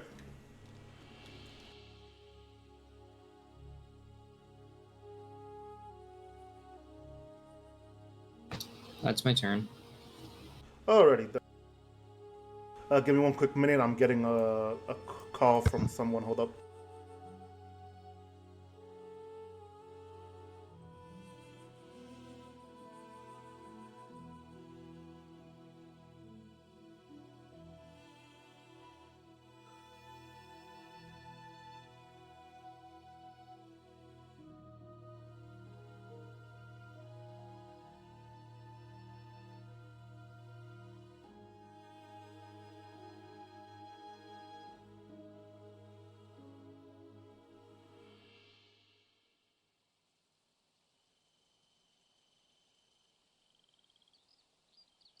Okay, there you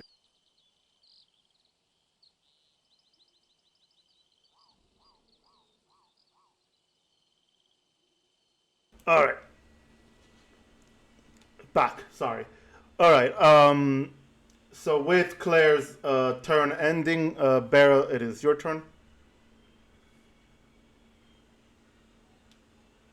Okay, I'm gonna talk to Claire first. I'm gonna go. Should we get out of here? Because I can turn you into a little gas form so that you can't take damage, and then I can get out of here, and then you'll be safe until you can leave. I'm not gonna abandon anyone here. I'm staying until everybody leaves together. There is a plan, so don't panic yet.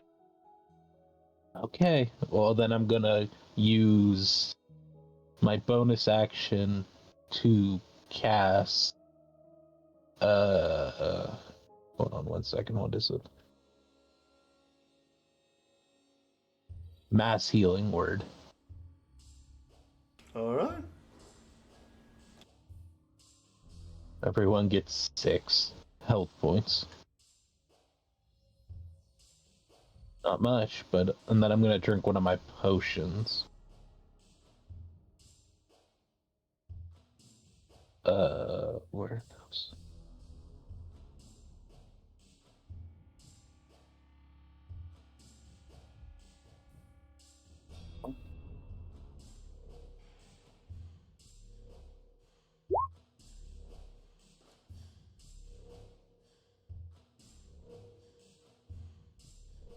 +2, so that's 7. And then I will... Let's see.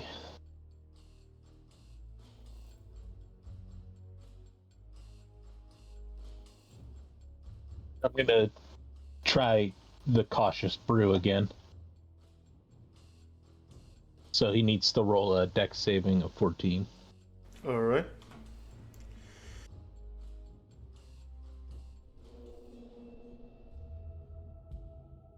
He succeeds. He saves. Okay. Well, that's the end of my turn. Alright. And with that, Estima, as you guys see him focusing there, he finally unfocuses and he points over. Hold up, where are you guys? Basically, south of Thimble, Bera, and Claire. He points south of you guys and goes, "Quick, run!" As there you see a portal open up with Klimdu right there, opening it real quick, and she screams, "Get in here, hurry!" And with that, Mastima will hold up. What are we at right now? He'll move himself over here, and he has hold person. Let's see if this works. All right.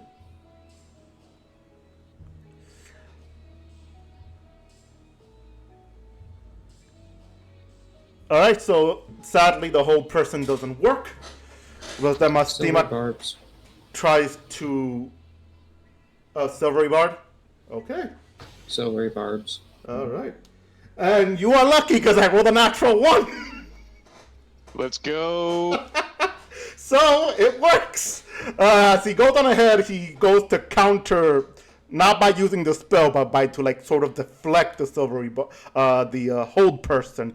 You quickly use silvery bar on him as he looks over to you with the head tilt moment of slightly annoyed that he's held in place now, giving you guys time to run as you need to run.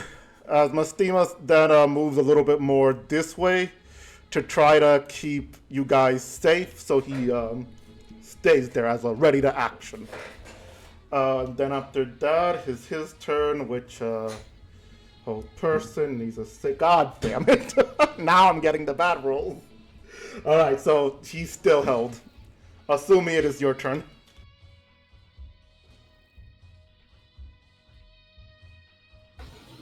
There's no reason to not attack this man. He can't do anything to you.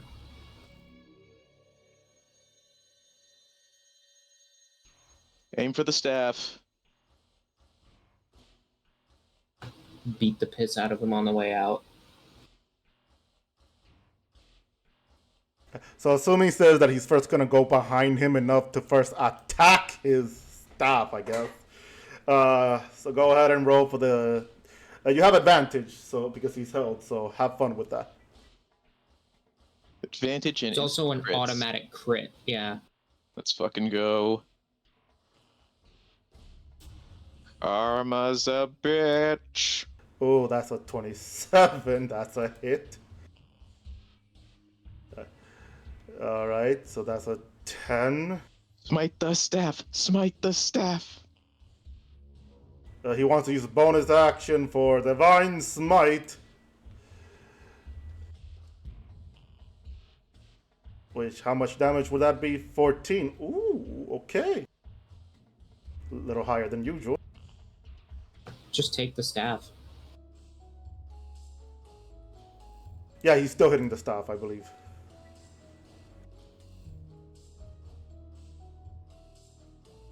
Thimble, just steal it.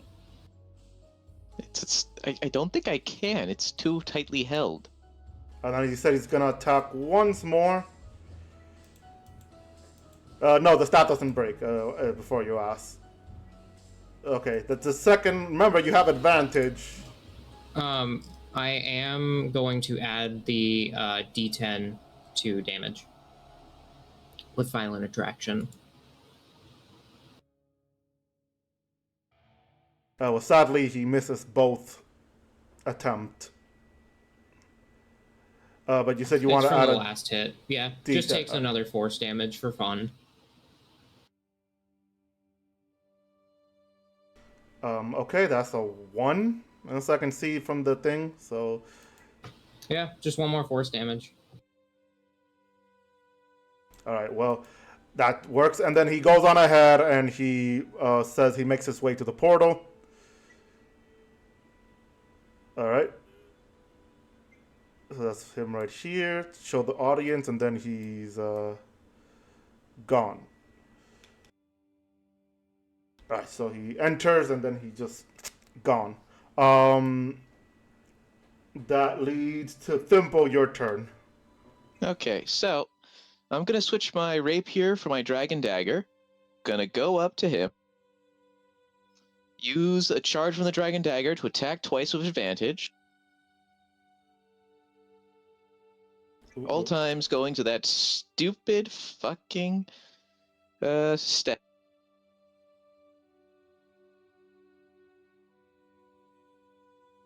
See, that's a third. Ooh, that is really good. Yeah, that hits.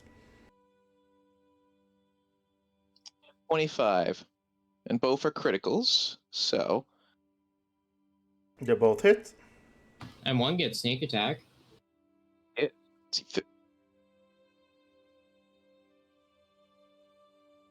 Well,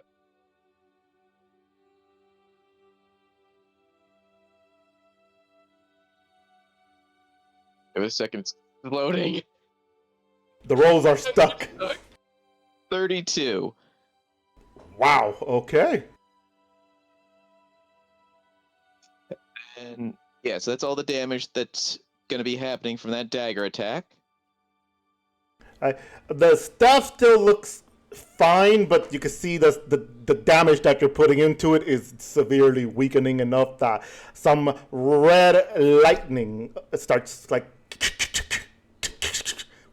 cackling out, like it's now becoming a little unstable. Yep. All right, bonus action.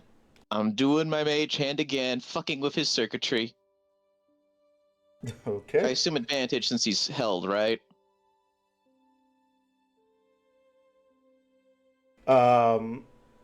Yeah.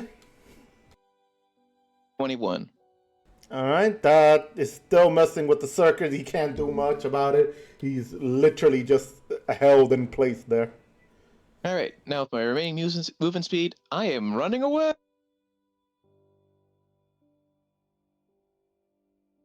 Alright, so you enter and get into the portal. You jump through with your aunt there to greet you, and just you're safe and sound there. Let me just move you out of the way. There you go. Now it's Claire's turn. You see Thimble jump through. I am going to very calmly walk in front of this person. Just look into the eyes and just say, "You will never be forgiven." And automatically fails Immolate. I'm using a bonus action to get the spell slot back. That's just 26 fire damage, and he's just on fire, burning for however long he's going to be held. And then I'm just going to walk into the portal.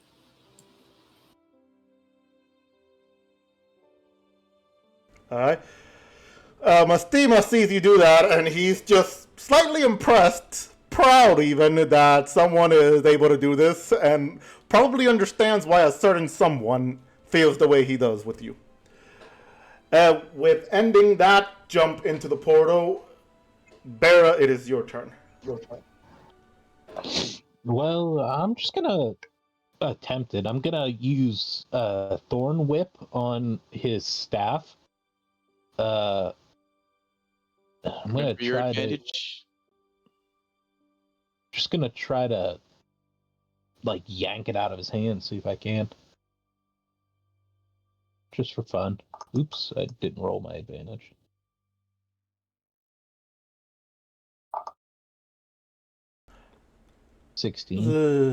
Wow, let's see. Okay. Go on ahead and roll for either strength or I guess athletic would work better. Did you say athletics or acrobatics? What did you say? Acrobatic, yeah, I'm sorry, yeah. Because you're trying to like disarm him in a way, so acrobatic. Okay, hold on. I don't get advantage on that, right? I would think you do since he's held. Oh. Yeah, you do. At the very least, he auto fails any strength or dex save. 13. You try your best to try to pull the staff off his hand, but has it gripped very tightly. That while you do see it slips, like where he has it held, it's slipping off. Not slipping, like it. Like how do I explain this? Like a metal pull into a hole that you just stab it into the ground, and then you can continue to just push it down into the ground as the dirt keeps like being spread. It's sort of what's happening to his hand. Like the pole itself is being moved from one location that it was to another, roughly that you can hear until eventually you could no longer pull it out because they reached to the very end of the staff where he still has it held. Where you see Mastima goes, probably should, we should probably not touch anything else about him and leave. Take another. Well, you can do it. It does 6 damage to the staff, by the way. And then I flee. As you do that, you finally flee, retreat. The portal, wrong way, but okay. We'll just say you jumped into the portal. Mastima then backs up and starts running to the portal for a moment.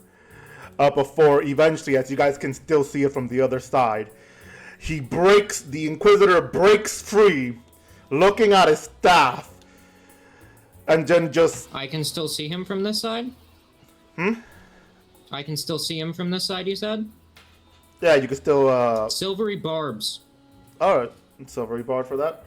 Let me re-roll for that. Sadly, that saves. Make a dex save anyways. Yeah, that's that. Got my throat. That still saves. Make a dex save for the fire. The dex fire? Okay, yeah, let's... Let's dip and dex save. What would you like me to find? DC of what again, just to make sure, because... 19. Okay, he failed on that one then. But I'm gonna leave him. But I already more used fire damage. Alright. Alright. I already used legendary resistant to break out of the thing.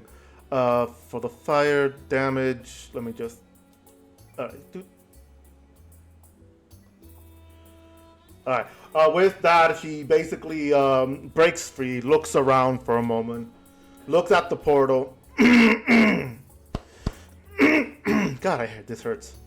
He points his staff over to Mastima and goes, "Here's my version of Saradomin Strike." Let's see if Mastima saves from this. Ooh. Advantage from the silvery barbs. Right, he gets advantage. Okay. So then... Okay, he saves from that. Alright, so that's not going to be that much damage.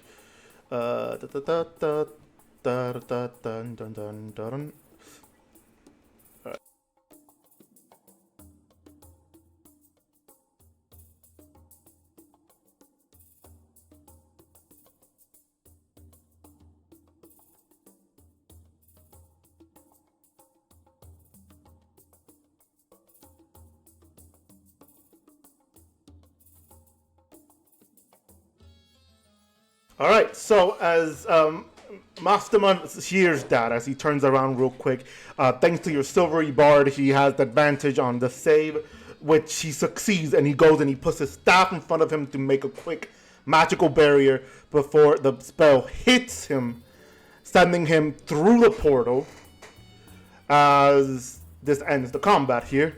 But as he's through the portal, you guys see him fly to the portal as Klimdu looks back.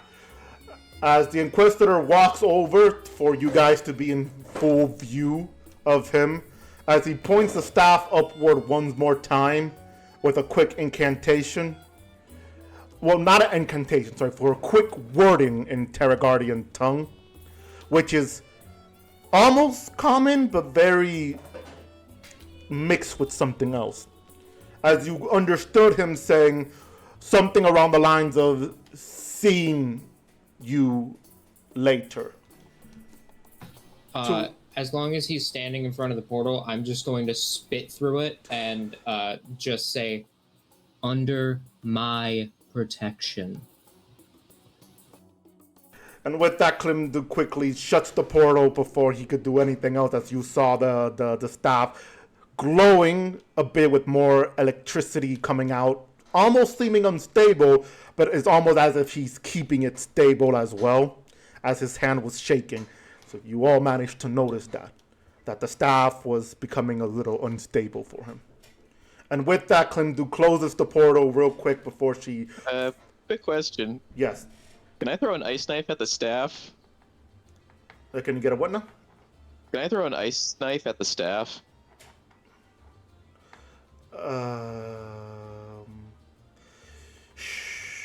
Sure. I'll allow it. So once. Alright, well that's 11, so it doesn't hit, but the then it then explodes right by the thing. So, do objects fail dex saves? Don't think so. Not if it doesn't like hit. No. Here's the thing: the ice knife explodes, which means that everything near it will take has to make a dex save or take cold damage. So both the Inquisitor I guess the staff. Yeah, since it was with the staff, yeah. I'll do this in secret because the portal does closes.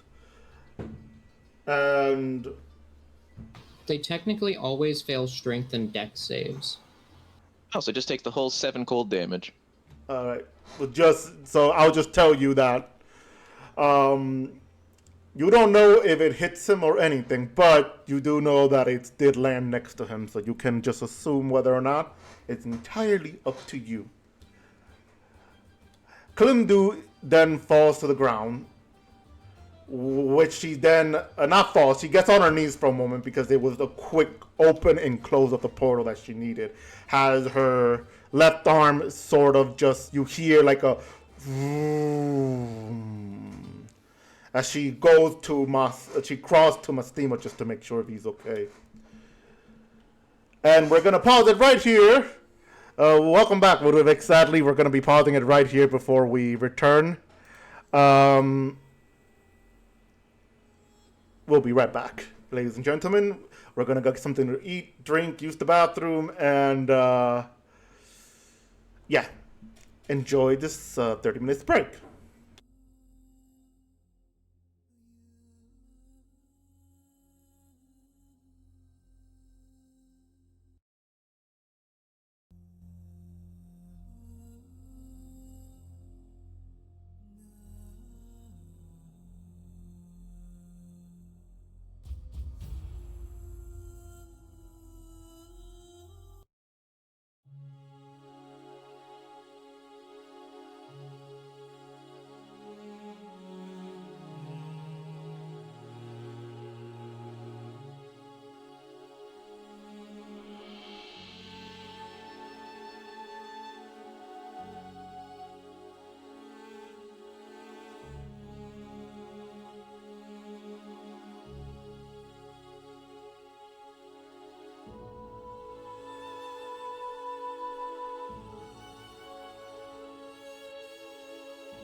Sunlight kissed with a crown of sand, palm tree hair and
And we are back. All right. I hope everybody enjoyed their little break.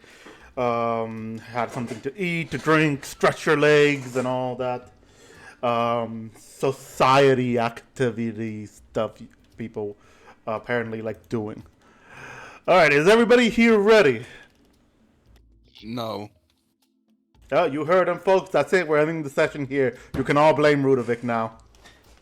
In fact, you all die also. Finally. Alright. So, as Thimble, Asumi, Bera, and Claire, you all are teleported to... you finally find yourself in the castle as Klimdu, with her left arm have gone limp for a moment. You see her like crawl a bit to Mastima, checking up on him, who seems fine as he's just breathing heavily as he's starting to wake up, get up slowly. As you can hear him say, I'm sending a telepathic message to the White Knights over there to retreat. Hopefully they get it before he decides to walk down and kill all of them.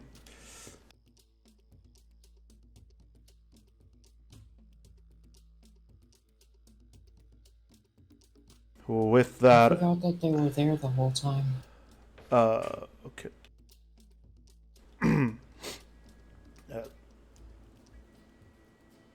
With that,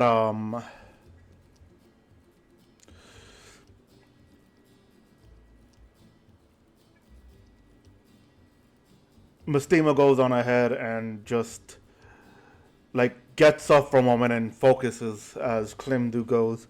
So, I'm going to assume that he managed to kill, or not kill, I'm sorry. You're all here perfectly safe and sound, except for the tall one. Is he dead? No, was doing other stuff. Oh, so then, what the hell happened? All of you look beat up. Asumi says. Also, Luke isn't here. Sorry, what was that? Also, Luke isn't here. You forgot about that one.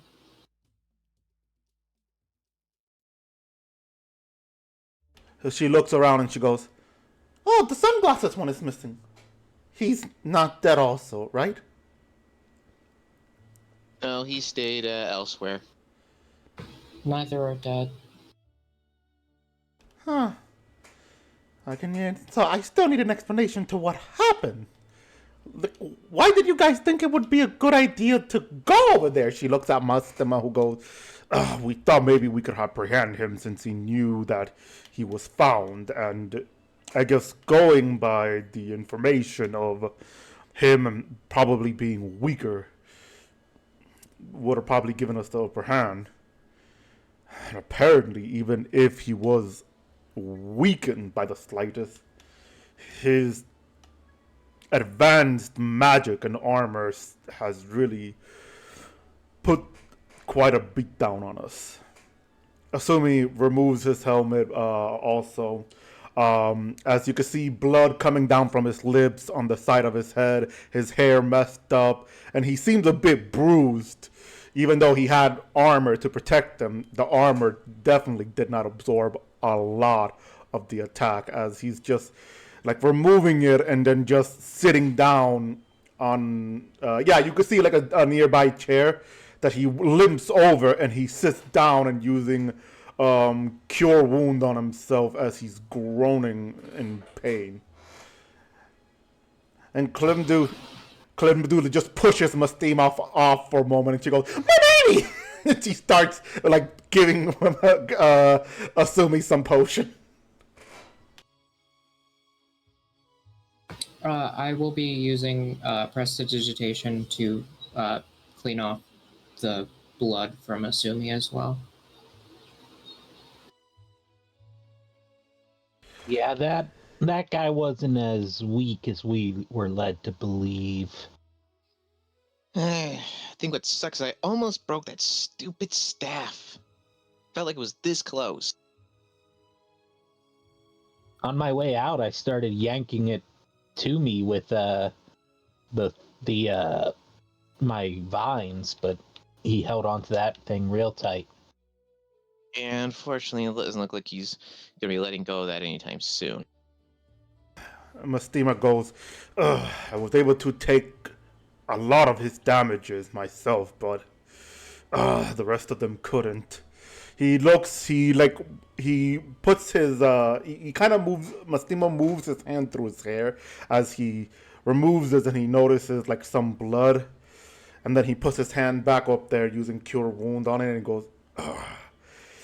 Yeah, we definitely underestimated him. Well, at least we know now. The only thing that we can do now is probably come up with a better plan. Somehow see if there's any way to cancel out any magic that he has on him. I need to speak with Sir Amek and calmly but firmly inform him that we need to steer clear of this Inquisitor for now until we find the way to even beat him." Meanwhile, as Klimdu is there, like giving him potions and cleaning off the blood, while Claire's also helping, he's like, I'm fine. He looks at Thimble and goes, "He beat me with a staff. A staff, damn it! The hell is that made of?" That's the staff. I think it's the power source part of it. Come to Golden, "You're wearing armor. Good lords! Above the clouds, you're beat up like you weren't wearing any." "Okay, well, I'm pissed. I want to go over there and kill him. But seeing what he did to Mastima and the rest of you, I can only assume I would just be walking into a trap myself." Yeah, he kept being like one of those weirdos, like, I can save them if you join me shit. It's so fucking annoying. I almost died for the second time. I feel strange in the way that I am getting used to that feeling. Yeah, that's not great. Asumi responds with, "From everything we know," he says, leaning up a bit, "it almost sounds like a classic villain 101. Minus the monologue. I kind of hoped he would have done a little bit more of that during fighting. He could have found time to think of something to, I don't know, destroy the staff." We did all we could have. He's beyond our league and level.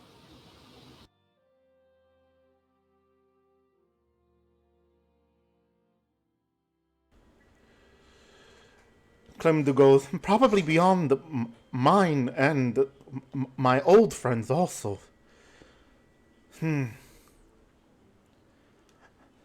She looks at Asumi and goes, "If your mother was here, I know for a fact she would have enjoyed a challenge." A part of me is kind of happy she's not, because I'm pretty sure she would have ran straight through the monastery just to beat up the person that did this to you.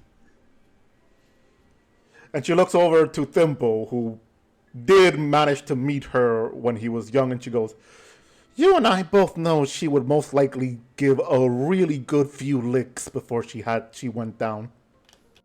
Yep. Well, sometimes brute strength alone isn't enough.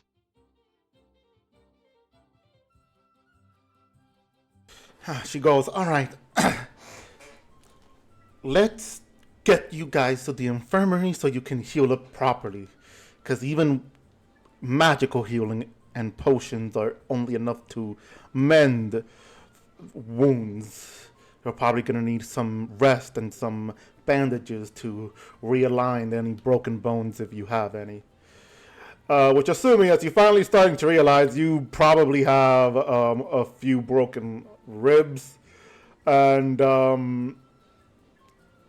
I would say you feel like one of your tooth is about to fall off. Luckily, it's not your tusks, but you might want to... I think I got the most fucked up here. I went down. I somehow didn't get hit at all, so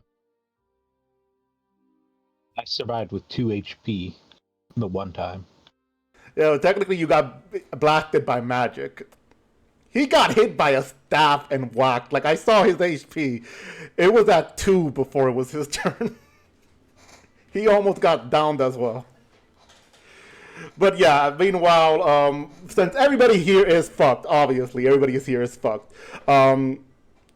You're all pretty much exhausted from what happened. Especially Claire, who was downed by a lot and thankfully has a few potions to numb the pain and heal her. You all make your way down, and even some of you, while you weren't hit by the staff, some of you were hit by powerful magical forces. You do feel some broken ribs, swollen elbow, not elbow, sorry, shoulder, pain in the back of the neck. question, what about if I didn't get hit at all? Like, well, to those of you who didn't get hit, you probably have your clothes slightly burned, scratched. Every in time. It's either that or you're missing your hat. I'll start casting mending on your clothes. Thank you. Anyway, yeah, and assuming your armor does look slightly dent from the whacking that it took, but it's not something you can't fix on your own. As you guys make it to the infirmary, you see a lot of nurses walk up to you guys and start giving you some magic healing, like heal wounds, cure hands, and all that. Just ensuring that the pain that you're feeling is numbed out enough so that they can start wrapping you in bandages and giving you proper treatment to these swollen and broken bones. Assuming finally, as they start first fixing your head from the bleeding, thankfully it wasn't anything serious. Eventually they help you take off your armor and your clothes underneath the armor, where now you're just shirtless. And you could see a quick question. You showed me what you looked as your character under the armor. Do you still look that way? Or did you make any fixes? No. Okay, but does he still have that wide upper body, or did you change that? Because the armor doesn't fix that. I mean, doesn't show that, I mean. Okay, alright. So as he removed it, you guys see him, he has a bruise on his left side, one on his right side on his right arm as well. You see them just looking at that a bit surprised as they start healing him. Some of you also had to have your clothes removed, where there's at least bruises on the front of your body, some of your hands wrapped up, cleaned, and everything. Eventually, you guys are made to lay down for at least a few hours so your body can generate the magic of the healing. Thimble, Sumi looked at you and go, since you managed to avoid almost every attack, minus your clothes before the mending, try to see if Rudovik is at the Rising Sun. Let him know that we got our ass kicked. Yep, sure thing. And then Thimble's just gonna head off to the Rising Sun then. Alright. And he also looks at Claire and he goes, next time, you're getting behind me. And then I bear up both of you. I'm fine. I'm more worried about the rest of you. And her arm is limp, definitely shattered something in there.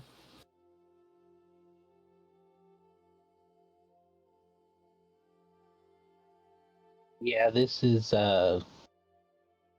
been a humbling experience, I suppose.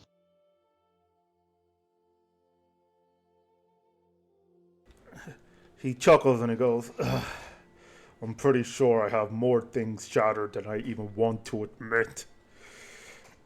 He says that he just lays there and just closes his eyes for a moment, trying to like rest up. Meanwhile, Thimble, as you're walking over to the bridge, you see Steve like trying to run over to the bridge. Thimble sees Steve.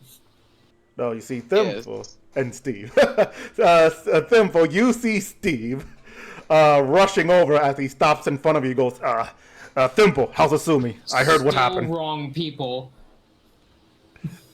Beat up. So you probably better hurry in. I think he needs some sugar and everyone needs some cookies and stuff. So head on, and I gotta go find our tall friend. All right. I'm gonna go straight to the kitchen of the castle then and whip them up food. He said as he starts running over. Oh, tell Aunt Gio that I'm over here. Will do. And he just goes to the other side of the bridge and just you see him like make a quick turn with some cluttering of silverware falling off onto the floor. Some slight scream like somebody just got startled by him. As you make it to the other side of the bridge and you start walking to the rising sun. Obviously you do see him because he's technically the tallest one in the entire bar. But you also told that the bar is pretty like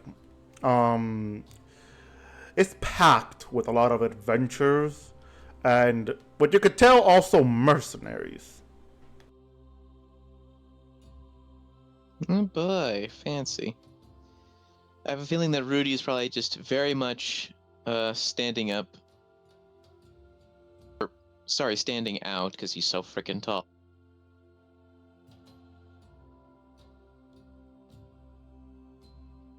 Yeah, he is.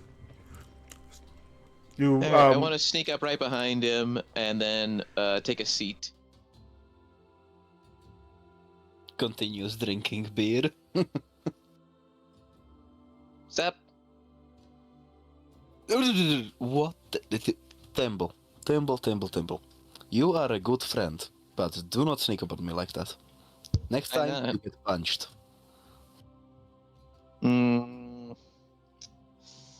Anyway, we got our asses beat, so things did not go to plan. Well, I kind of figured, but since you didn't have me, but happens. To be fair, I think you would have gotten your ass beat too. Didn't happen, so we will never know. Yeah, we'll see. So anyways, Anyway. I found out that the playground doesn't make children fight anymore. They make, homeless people, people who need money, stuff like that, fight to the death. That's a bit better, but at the same time, I feel like that's still pretty bad. Indeed. So, should we do something? Well, it depends. What's the current plan? I don't know. Well, if we have nothing to do, let's discuss it with the group. Maybe we go deal with this, maybe some other stuff. Yeah, let's move. Alright, I will just finish drinking the beer, pop some gold coins on the counter and just, let's have a race. Nah. Not particularly in the mood to race right now. Alright.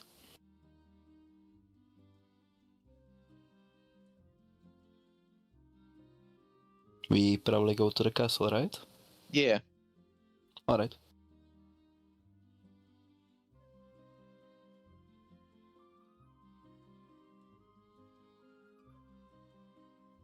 So, was eating pizza for a moment. You both get up, pay for your at least one of you pay for the drink, and you start walking to the castle. Steve, you can smell. Sorry, Thimble. Don't judge me right now. Thimble, you smell the familiar scent of Steve's cooking, baking, and delicious frying. You already know he's cooking the good stuff for everyone. Rudovic, you smell this too. It's familiar because you've been to the bakery store before. The rest of you inside the nursery also smell this, which, assuming yes, you could say that. He sits up really quickly and go, Steve's cooking. Oh! He now is in pain because he sat up a little too quickly, which is right in time as Thimble and Rudovic walked in to see him do that whole quick sit-up. Yeah, you could have just stayed sitting. I can smell the food.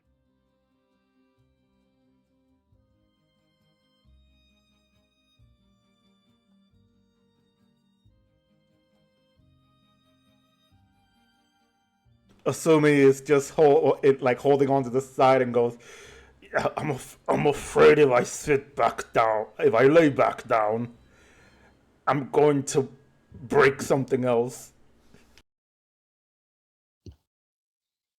Honestly, you should have just sat down and just relaxed.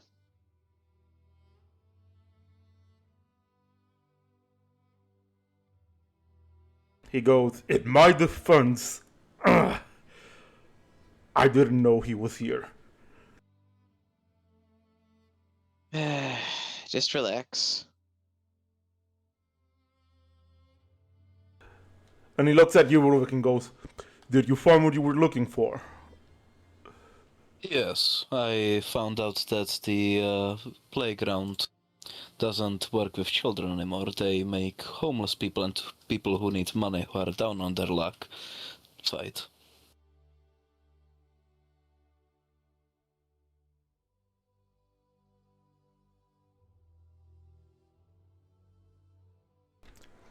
He's typing right now.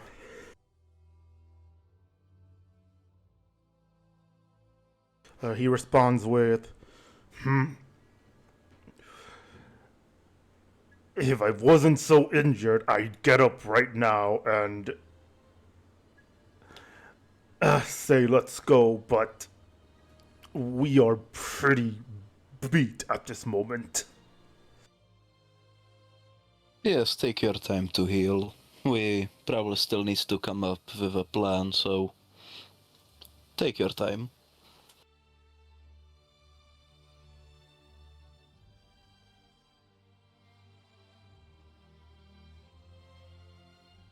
Oh, out of curiosity, how long have we all been traveling together? Like a couple weeks. Okay. Yeah, That was just OOC. it would be a couple of weeks. Actually, there's a calendar around there. So let me actually pull up the calendar real quick.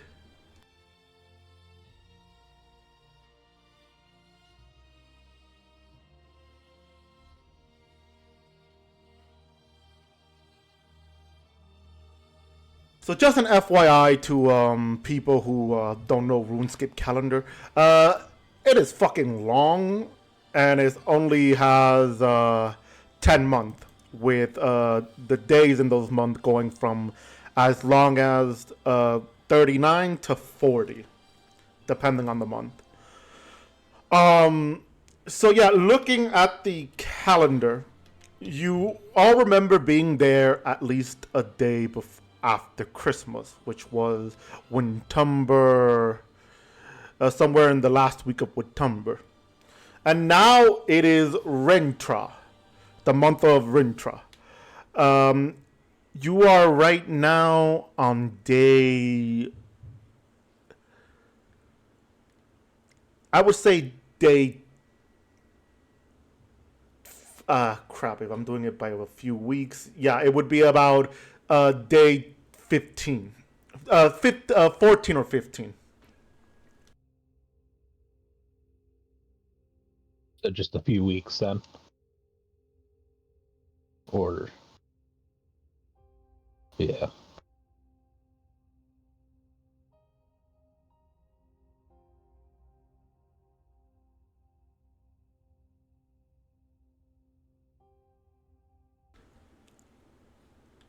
As you all sit there for a moment of silence, looking at the calendar, just going, wow, we've been there for a while. As you can see at the calendar, for those of you who know that some parts of the world follow a more recent calendar, which is to the 6th age, year 13. The calendar that you see in the nursery doesn't follow that. It still follows the 5th age, year 193, I believe. That's what year we're in. 193 or 192. Or 194 now, since we're in the first month of the new year.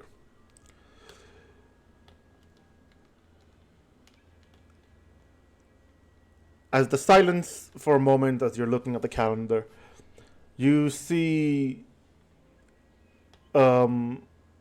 Asumi and Thimple's uncle Steve walk in quickly as he has a tray, a cart tray full of a lot of stuff, a lot of food, of sweets, salty food, meat, cooked meat, fresh baked bread with garlic,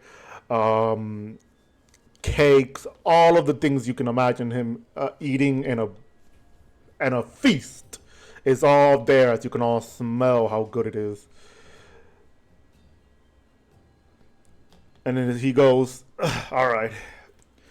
He looks over to Claire and he goes, oh, hi, I'm Steve. I'm Sumi's and Thimple adopted uncle. I believe we've met.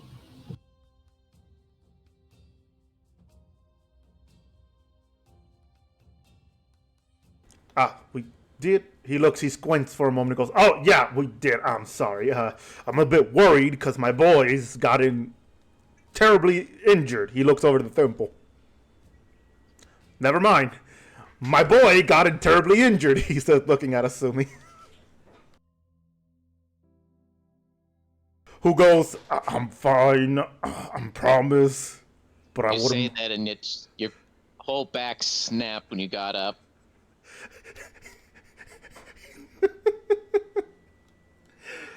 He just stares at Thimble for a moment and goes, I'll take a few meat and some cakes, please. All right. He goes on ahead and he gives you the food, assuming. He goes, the rest of you can help yourself out. Need anything? I got basically everything you can think of.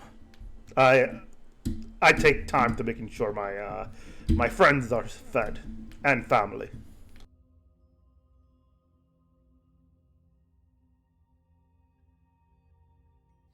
So I guess while we're all here, what do we do now? We clearly can't just go after the Inquisitor again. So, like training, like do we just do like a bunch of small quests to train, or like should we try figuring out a way to actually take care of his powers?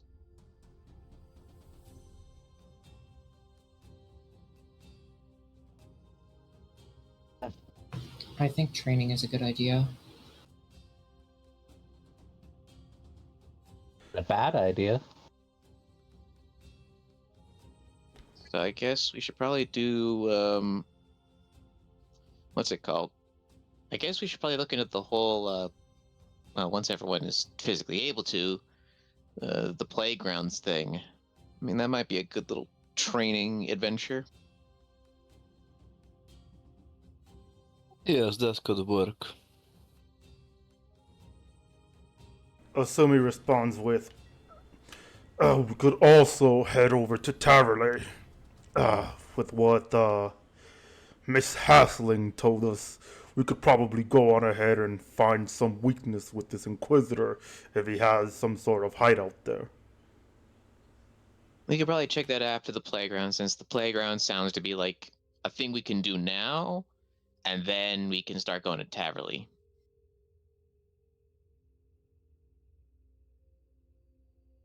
So as Steve is handing out, is just putting down some food on the bed on the night on the stand right next to the bed. He's like giving you guys different food and drinks for you to pick. He goes to Thimble and he hands him a big old box of freshly baked cookies, coming in chocolate and white chocolate. Thank you, Uncle Steve. I know you enough to know that you're probably eyeing and seeing where's the cookie. So I made you your own batch. Yummy, yummy. And he sit. Sorry, go ahead. I was gonna say, Bear doesn't eat any of that. You see her take out an ogle root and begin eating that for the first time. Like, that's the first time you ever seen her eat an ogle root.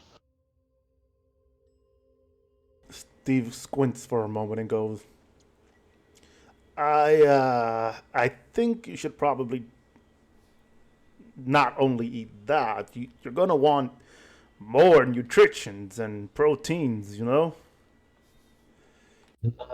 This is all I ate when I was growing up as a kid. It, despite the fact that I hate the taste, it kind of calms me.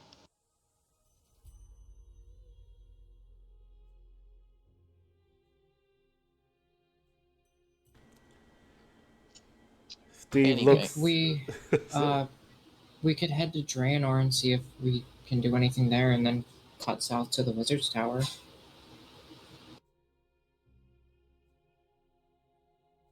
Alright, so I guess we'll do it like this.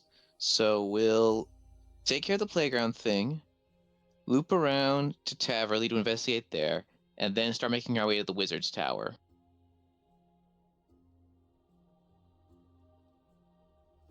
Sounds like a good plan to me. Yeah, I can work with that.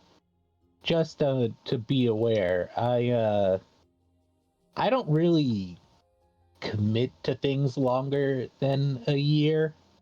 So if this takes too long, I might leave.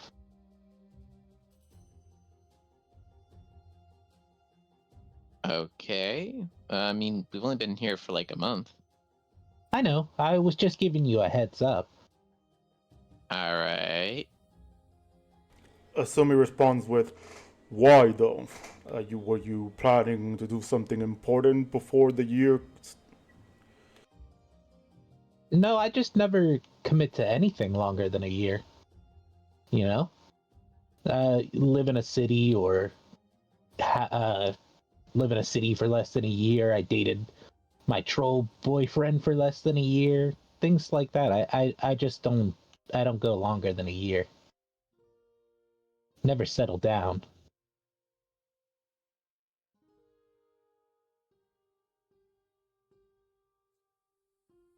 Well, not gonna interrogate that any further. Sounds good. Alright, so I guess we'll rest now, and then I guess when we're all ready, we'll go after the playground. Asumi nods as he just tries finishing up eating. As you can see him struggling a bit from the bandages. In fact, all of you are sort of struggling sometimes to like lift something up to eat and whatnot. But you manage through from time to time. Eventually, you finish up, and Steve starts packing everything up. Says his farewell and wishes you guys luck before he leaves the castle. Um, Eventually, it starts getting dark, and obviously, you being in the nursery, you guys are allowed to stay there and sleep the night. Giving you all a long rest if you choose to sleep there. If not, you could do other things like go to the bar, not a bar, into an inn and sleep there for a long rest. But yeah, everybody go ahead and get a long rest.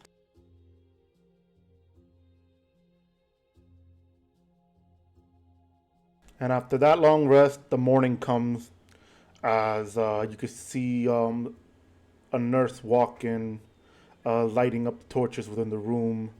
as the morning light starts hitting the window. Thankfully, not that bright as the sun is coming up. And where you guys are, it's only. Thankfully, there's no window facing east. So the sunlight doesn't bother you, but you do look out for a minute and you do see that the sun is rising. And assuming being the first to wake up from his military training, you do feel numbness on where the bandages are, but luckily it's not enough to prevent you from doing your nightly duty. So what would you like to do while you're the first awake?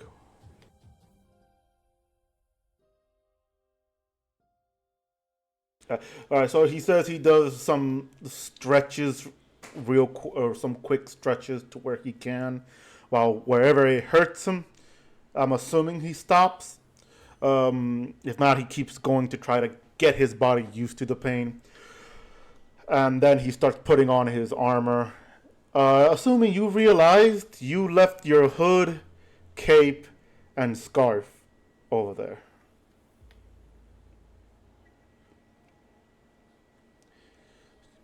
Whoever's the next to wake up, you see him look around and then say, "Shit."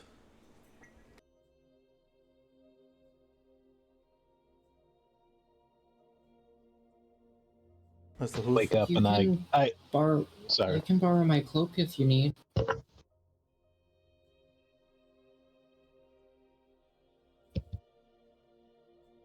I'm sorry, who was the next to wake up? Claire. Alert feet. Go burr. Alert feet go brr.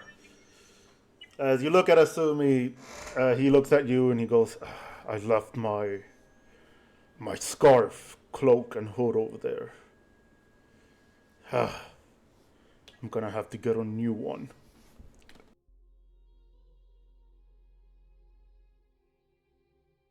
You could borrow my cloak for now, if you need.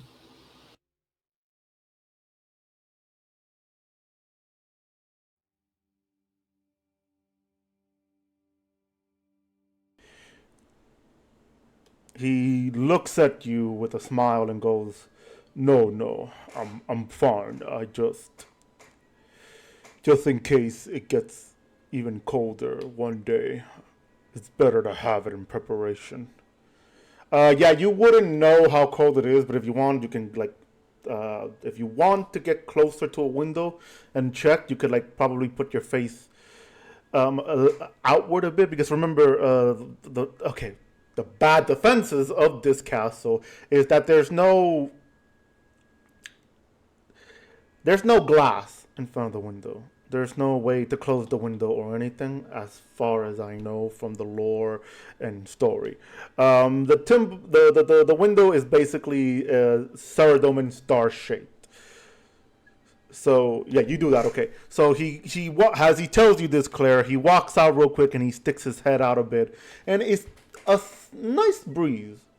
It's a nice cold, chilly breeze. It's not cold where if you stay outside long enough you'll shiver, but with your undershirt and your armor, you'll be fine. It wouldn't be freezing cold for you.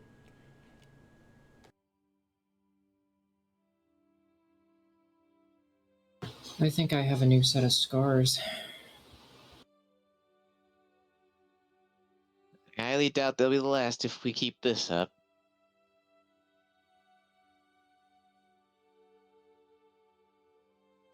I'm already getting used to it. He responds with, "Oh, well, hold on to the scarf for me just in case I do need it if the temperature gets lower."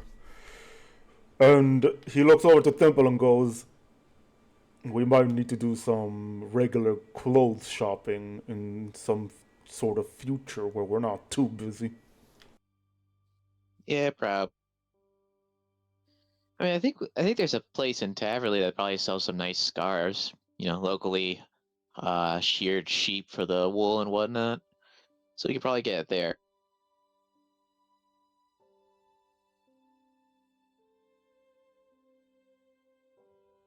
All right. So who's the next to wake up? I'll wake up, stretch out.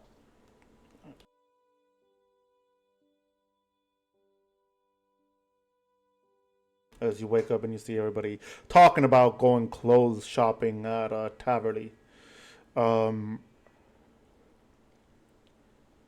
Anything you would like to do before we go to the next person to wake up? Yeah, I'm gonna go. So we need to get stronger and like increase our like force numbers, right, guys? Agreed. Yeah. Well, I kind of been avoiding this because it's a little bit of a bigger commitment. But does anyone have a gem? I think I've given I a have bunch to my- Claire. Yeah, I have the sapphire from Thimble. You think I could have it? Sure. Yeah. I think it was like 4 sapphires. I just Yeah, it was need one. definitely 4. What are you doing with it? So when Claire gives Abera the gem, she's gonna start like tinkering with it and messing with it, and eventually it begins to glow and flesh forms around the gem, a little flash of light, and then before your guys' eyes, this little creature stares at you, blinking one eye at a time. What the Does fuck? that have a form of sentience? What the hell is that abomination? Well, it's an homunculus servant. Vera, why have you done this? Well, Is it sentient? It obeys our commands and is friendly to us. As well as, you know, it's got some useful benefits in combat and whatnot.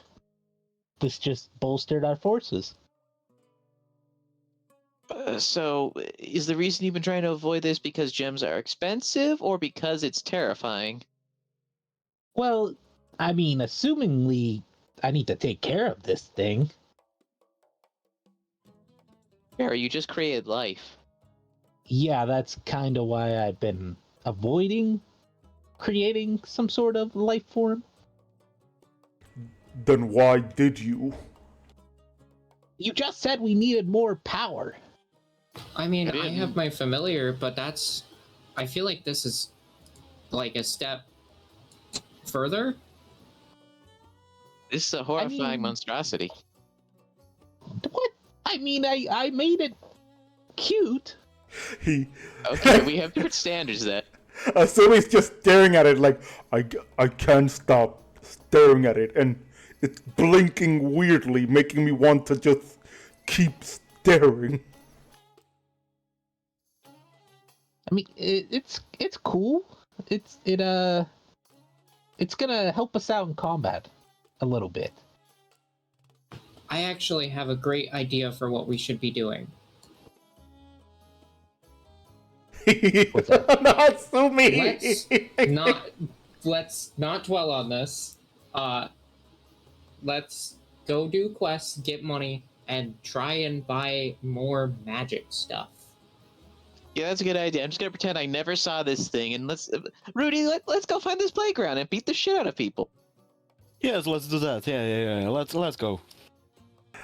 Assume he was like, oh, well, that's a good plan, Claire. I was about to say maybe we could go to my aunt, modify our memories, and forget that this thing ever existed. The longer we acknowledge it, the longer we have to think about the implications of creating a new life form. What new Let's life form? go I didn't do see something. anything. Good point, Thimble. You're doing good. It understands you guys. I hope you know that. I think I broke my arm yesterday and I almost died. Let's go kill some innocent people. Oh no, we're not killing the innocent people. We're killing the non-innocent people. Close enough. Everybody's innocent in somebody's eyes. These guys are literally making homeless people kill each other. Let's go kill them. Yeah, let's. Alright, so with that, you all are about to head out. And you finally get yourself ready. The thing just stands there staring at each one of you getting prepared with one eye blinking, then the other eye's blinking. Just staring at you, eventually his eyes slowly separating from each other. Very slowly. And it continues to do that weird blink before it focuses on Thimble.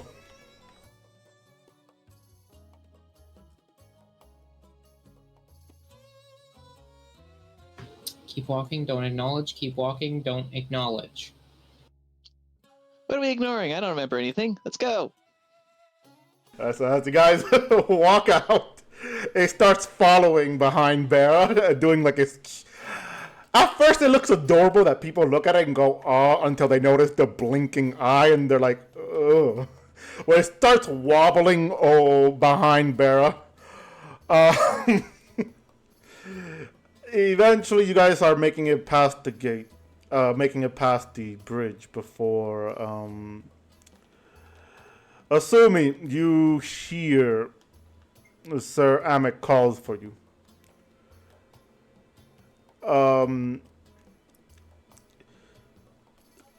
Yeah, so as you're coming down, you hear Sir Amic goes, Sir Asumi, I need to speak to you for a minute. Asumi turns around and goes, give me a moment, guys. I have to see what Sir Amic need. I don't trust people right now. I'm going to give you my cat. He looks at you and he just shrugs and grabs the cat if you were handing it to him, and he just holds the kitty very comfortably on his giant forearms of an arm, because I keep forgetting you're a half-orc, for crying out loud. So he walks to Amic and Amic goes, oh, kitty. I gotta remember to check on... Anyway, listen. Where are you guys going right now?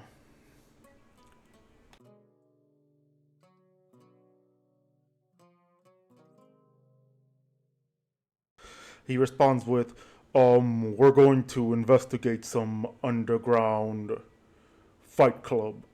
Why? He says as he's petting the cat, which the cat goes, and just lets the petting and scratching comes in as the cat continues to look at Sir Amic.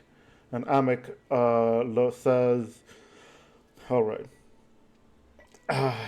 this is no easy way for me to say this, and I know you are enjoying the company of your friends right now. But after you complete with what you're doing, you're going to have to remain in the city.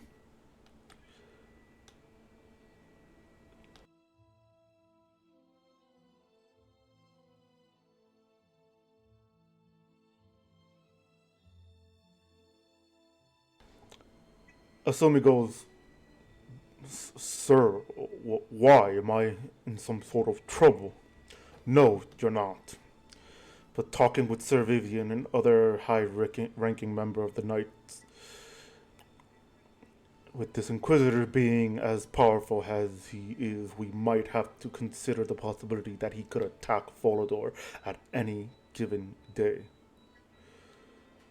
So any knights that are not under important mission at this moment are to return to Folador as quickly as possible and help defend the city when the city needs defending. In this case, you have nothing to do. And except for, of course, helping your friends in the city. That I will allow 100%.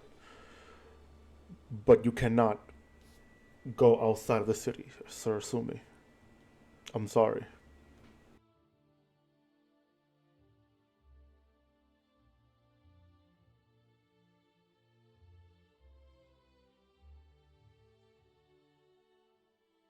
Asumi responds with, "But sir, I'm on an important mission. We're training to try to fight the Inquisitor. If you could just allow me to go out of the city, just me, I am positive that you'll still have the right number of people to defend the city." Which Amek interrupts and goes, "I'm sorry, but it's every night. I can try speaking with Sir Vivian and the others to see what they think. But understand, I agree with them. We need all the help we can get. Which is why I also requested that Mastima, Rivme, and Ziliana are to try to remain here for as long as we need them. I'm sorry, Asumi. I'll try to see if they agree with your way of thinking, and I am happy to see that you will use your will of Saradomin to help the kingdom and the world. But the city needs you as well." Asumi responded, sort of interrupting, "But staying here won't help the city or the world. We need to be out there. At least let me do this. Amek, I'm begging you." "Asumi, no. That is my final answer. You are to stay in the city afterwards." He says as he's about to turn around, and he goes, "If you are seen leaving the city, you will be punished, Sarasumi. That is an order." And he walks away. Asumi responded during my speech there that he just turns around with a "yes, sir," and starts walking back to you guys, still petting the kitty.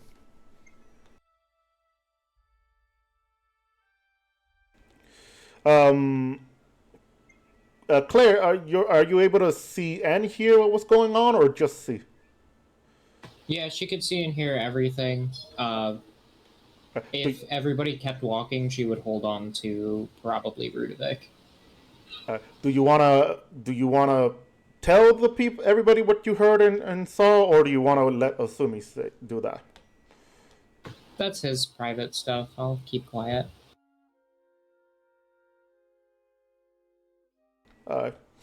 So Asumi catches up to you guys as he you could hear like quick stomping on the ground of metal clicking on each other as he's walking. You could tell he's pretty mad. All of you can hear that, and you could tell he's very upset. Thimble, upset is not the word you would use. You could tell he's pissed. He goes and gently hands Claire back her cat as he walks up to Thimble, and getting close to him, he basically says what Amek told him.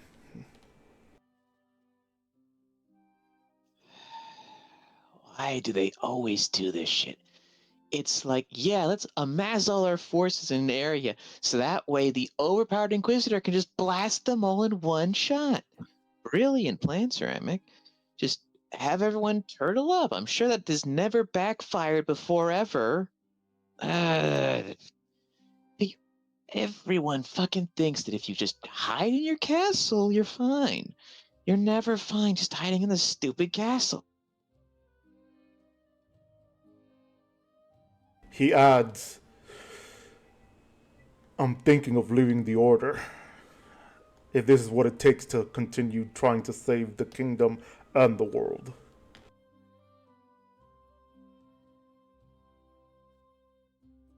You sure that's what you want? I mean, you've been working your whole life to this. You're just gonna throw it all away?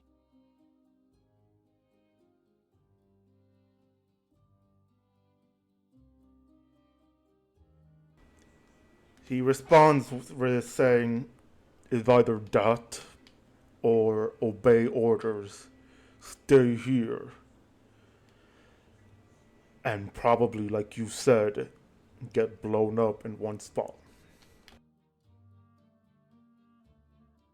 Or I could be out there with you guys, trying to stop him from doing anything worse. You know that if you do that, you probably won't be able to rejoin.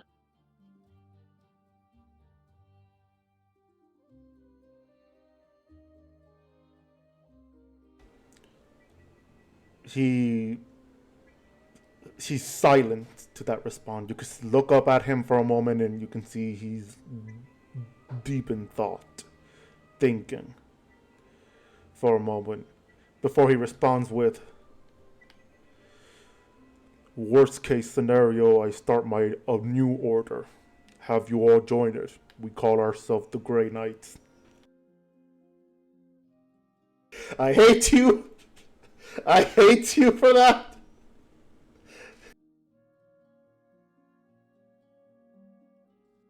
Not sure about that last part, but hey. I guess we'll figure it out when we cross that bridge.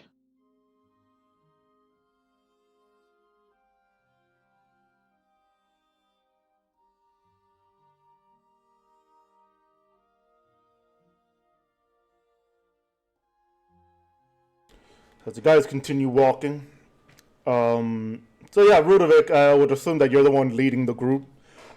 Sorry. So you're, thanks to your advanced interrogation, you managed to get out enough information to know where to go.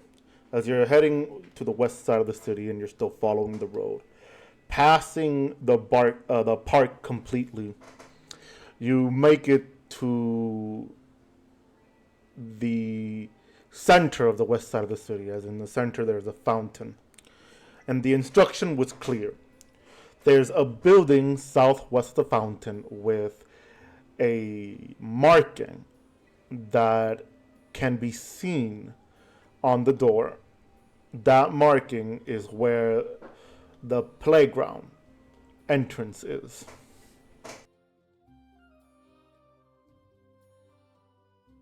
You guys do see that building?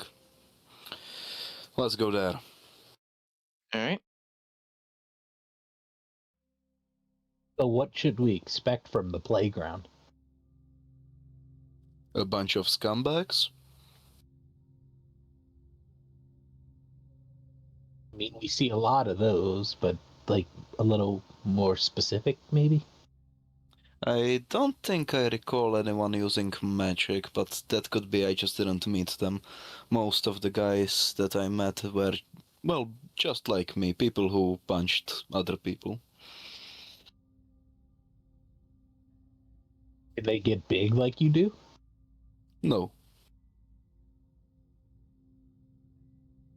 Okay. The getting big part is kind of my own special thing. You know, got it from my great grandfather. That's a lot of greats. Yes, he was a great giant.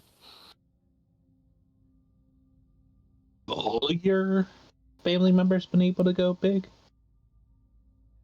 Not sure. Hmm.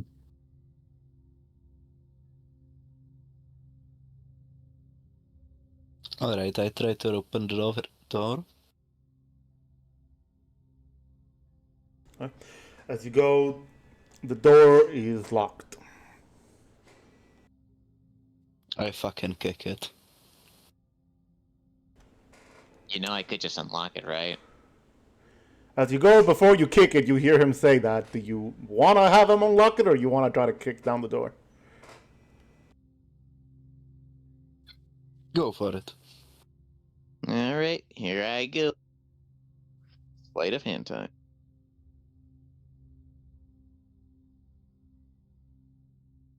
Because of reliable talent, that is actually a 22. While you're picking the lock the entire time, the little creature is really close to your hands, breathing on it. I'm just going to elect to ignore it as I continue unlocking it because I am not going to give it any attention. I just focus on unlocking with my 22. It's just staring at your hand at this point. You're trying not to like pay attention to it, so it just gets closer to your hand, breathing ever so calmly on your hand. Just you can almost feel the warmth of its breath before it moves its head to the side and its eyes directly looking at you with one slow blink before it starts moving back ever so slowly. Just keep unlocking. Assuming responds with, "This is scary. Why did we have this? Why are we keeping this?" He says, looking at Barra. But It's a combat We're not- advantage. we're not going to talk about him, okay? You'll see when combat comes. Next time we're in a fight, you'll see what it can do.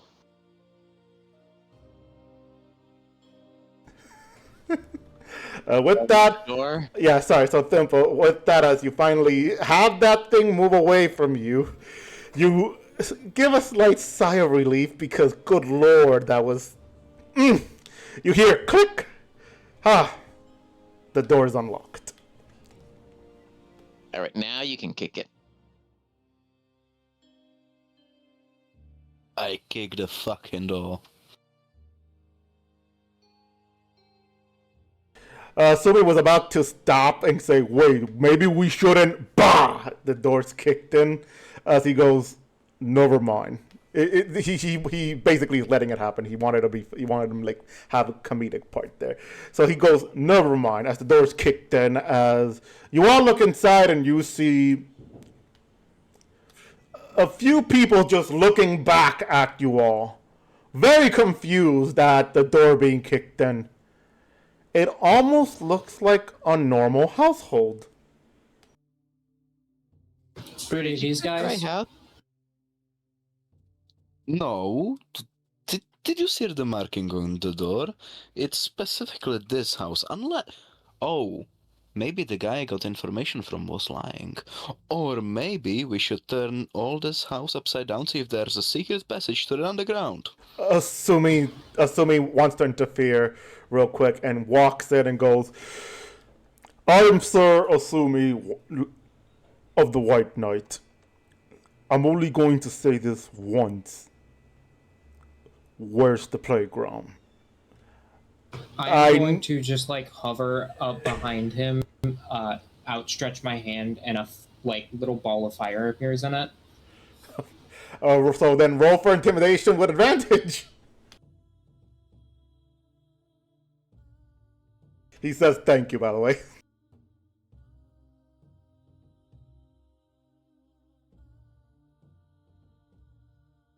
A 12. Okay. They look back and that they see you walk in. A quick question: do you have your helmet on or a helmet off? On. Okay. So as he walks in with the helmet, saying all that, they look back and they're just seeing that special effect kind of action there behind Asumi. They look at each other for a moment. They're like, they point at the next room. It's you just gotta move the drawer. There's a secret passage. You can walk downstairs. Are we arrested? Are we getting Did arrested? you have anything to do with it? Well, they look at each other and they're like, we were just supposed to lead people who had tickets into the location. We only know it's called the playground, and that's it. Like, that's all we know. I'll leave it up to you. I'm not feeling particularly murdery about these people.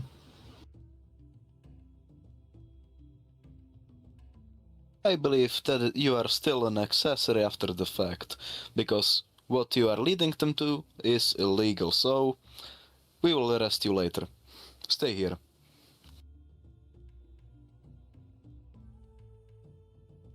Asumi goes,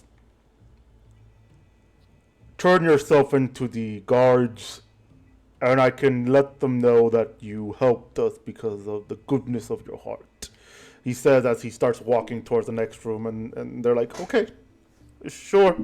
They start heading over to out the door after you guys walk in. As you guys, one of them actually, Temple, as you look back, one of them is just looking at what Bera summoned, a bit confusing at the thing just motion slowly, looking at them, to where eventually it, like, quickly, like a shot turn, like a quick turn, looks back at you and starts wobbling towards you. I'm gonna pretend that didn't happen. It's not there. It's not real. I'm gonna continue following the others. Didn't happen. Well, it's just following you for now before it just ends up walking back next to Bera. As you guys make it to the room, following the instruction of the drawer, a large drawer there. Who wants to move it? You do see like there's like a lot of, sorry, I now remember what I was gonna say. You do see that there's like a lot of movement with the drawer. As you look at the floor, there's like were attempts to like wipe down the drawer's marking of being pulled and pushed back into place. So it's obvious right there that this is the drawer they were talking about. So who wants to push it out of the way, or pull it out of the way, either or? This is Sparta. I fucking kick it. The fuck's a Sparta? No Is idea. that- It just sounded good in the moment. Is it from like some kind of demon? No, that would be Sparta. Sparta is something. Don't worry about it. I'll start floating down the stairs while they're talking. Or through the thing.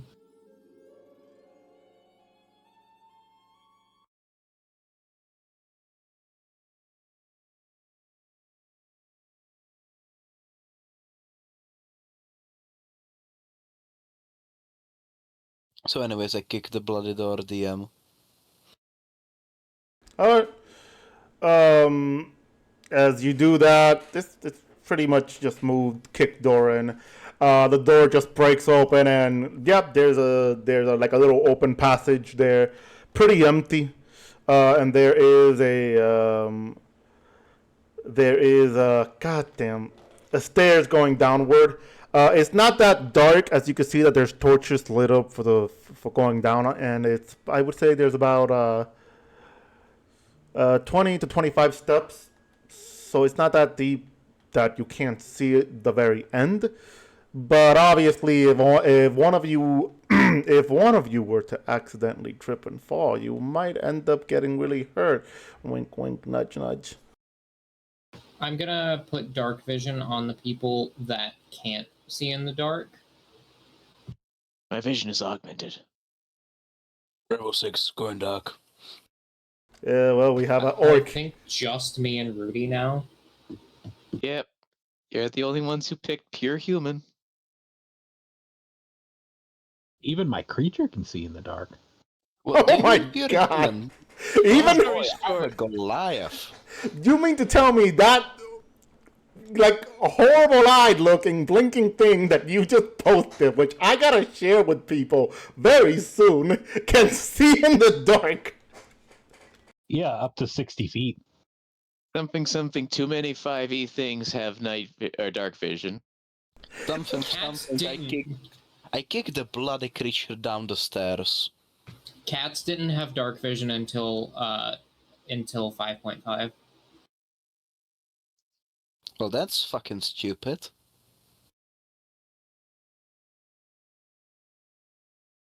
Yeah, that's true. Yeah, that. I think I was one of the few dungeon master that homebrewed that. But anyway, getting sidetracked. So as you all starts walking down, Asumi is the first is basically the second to lead the group. Down, obviously letting Ludovic lead since he probably knows where to go. Because Ludovic, this does seem a little familiar to you. It's almost as if they took the same layout of the location and tried to copy paste it in a way. The only difference is the stairs. Clearly, the stairs is made of different materials, and it seems a little fancier in this case. But yeah, you can see that basically the tunnel on the ground is the same layout as you continue to walk forward.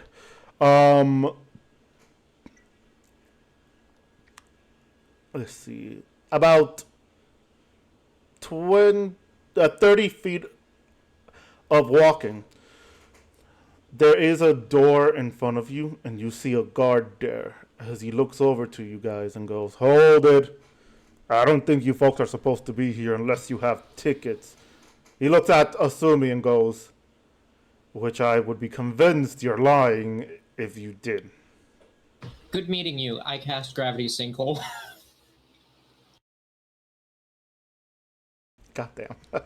And what does Gravity Sinkhole do? While I look for my dice again. I'm putting it inside of the floor a little bit to just like pull him down into the ground. It is 5d10 force damage on a DC 19 con save. Ooh, boy, I don't think he's gonna save from that. Yep, he does not. So he basically just gets, like, you all see her do like some sort of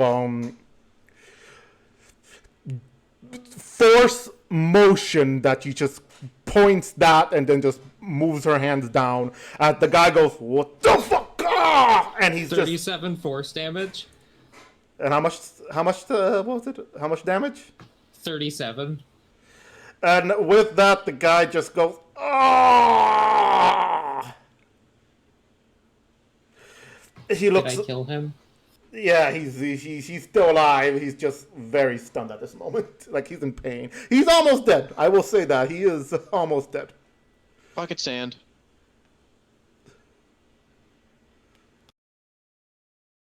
Anybody want to finish him off? I'll just kick his head. Homunculus, use Force Strike on it. Sorry, use what? Force Strike. Homunculus, kill! It can. It Homunculus, does a. grip and tear. Hold on. It does a 1d4 plus. Proficiency bonus. Hold on. Let me see what that is. So that'll be a 1d4 plus 4. Okay. 1d4 plus 4, so 6 damage. Does that finish him off? Yep. We just bore witness to that horrifying thing killing somebody. I told you it would be an asset. You know what? It's proved its worth to me. Rudy, you want to kick down the door? Yes. Alright, so as you go and kick the door down, you see a bunch of people gathered around this area, guard looking, before they turn around and look at you all. And then they see Asumi and they're like, "Oh, fuck, did we get busted?" Before one of the guards walk over, who you recognize, Ludovic, is a former buddy of yours, before you learn the true reason of the playground, who walks up and goes, "Ludovic, it's been a long time. Are you here looking for work? Or did you find work by kissing the ass of a white knight?" I found work by doing the right thing. The fact I have a white knight with me, well, that is coincidence. We are gonna kick your ass now. Should we make the death painful? Yes, very painful. Got it. These are very bad people. All right. And with that, apparently that's another combat situation going to happen in 3 sessions, but sadly, we have to end it right here now. It's already past our 4 hours mark, and I feel like there's a storm coming, and I don't want to risk my internet getting disconnected again. A storm coming? Virgil? Probably. Nah. am the storm that is approaching, provoking.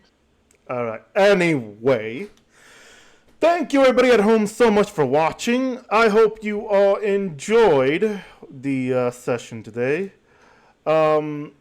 We will see you all next week, but I will not be hosting, nor will we be continuing this campaign. We will be on a break, as we will be having our one-shot Christmas. That's not next week. Isn't that next week? No, No, the next 20th week is is 2 deadline. weeks. 2 Oh, weeks wow. until I Okay. take over your show. Yeah, you see, this is what happens when Steve keeps kidnapping me at the wrong time and transporting me to different timelines. Like, I can't keep up. Thanks, Tempo. You made me mess up again. This world is cruel. Yeah. Anyway, so then never mind. Next week we will be here. But just a reminder then, the 20th we will not be hosting this campaign, as it will be a one-shot session for Christmas, which will be hosted by Claire. We're gonna murder Santa. Good. Yeah, you heard that. But just a heads up too, it won't be RuneScape Santa. It'll be the official Faerun Santa. It'll be Coca-Cola brand Santa. The one we God, all with his- know. With AI generated hands. He's AI generated, and every time he say ho ho, he goes ho hoo ho hoo. Anyway, I'm gonna go now before I drag this even longer. Thank you all so much for watching. Santa Claus was invented by the Coca-Cola company. No, that is actually not fucking true. All right. Alright, bye everybody. Goodbye, everybody. Goodbye. Goodbye.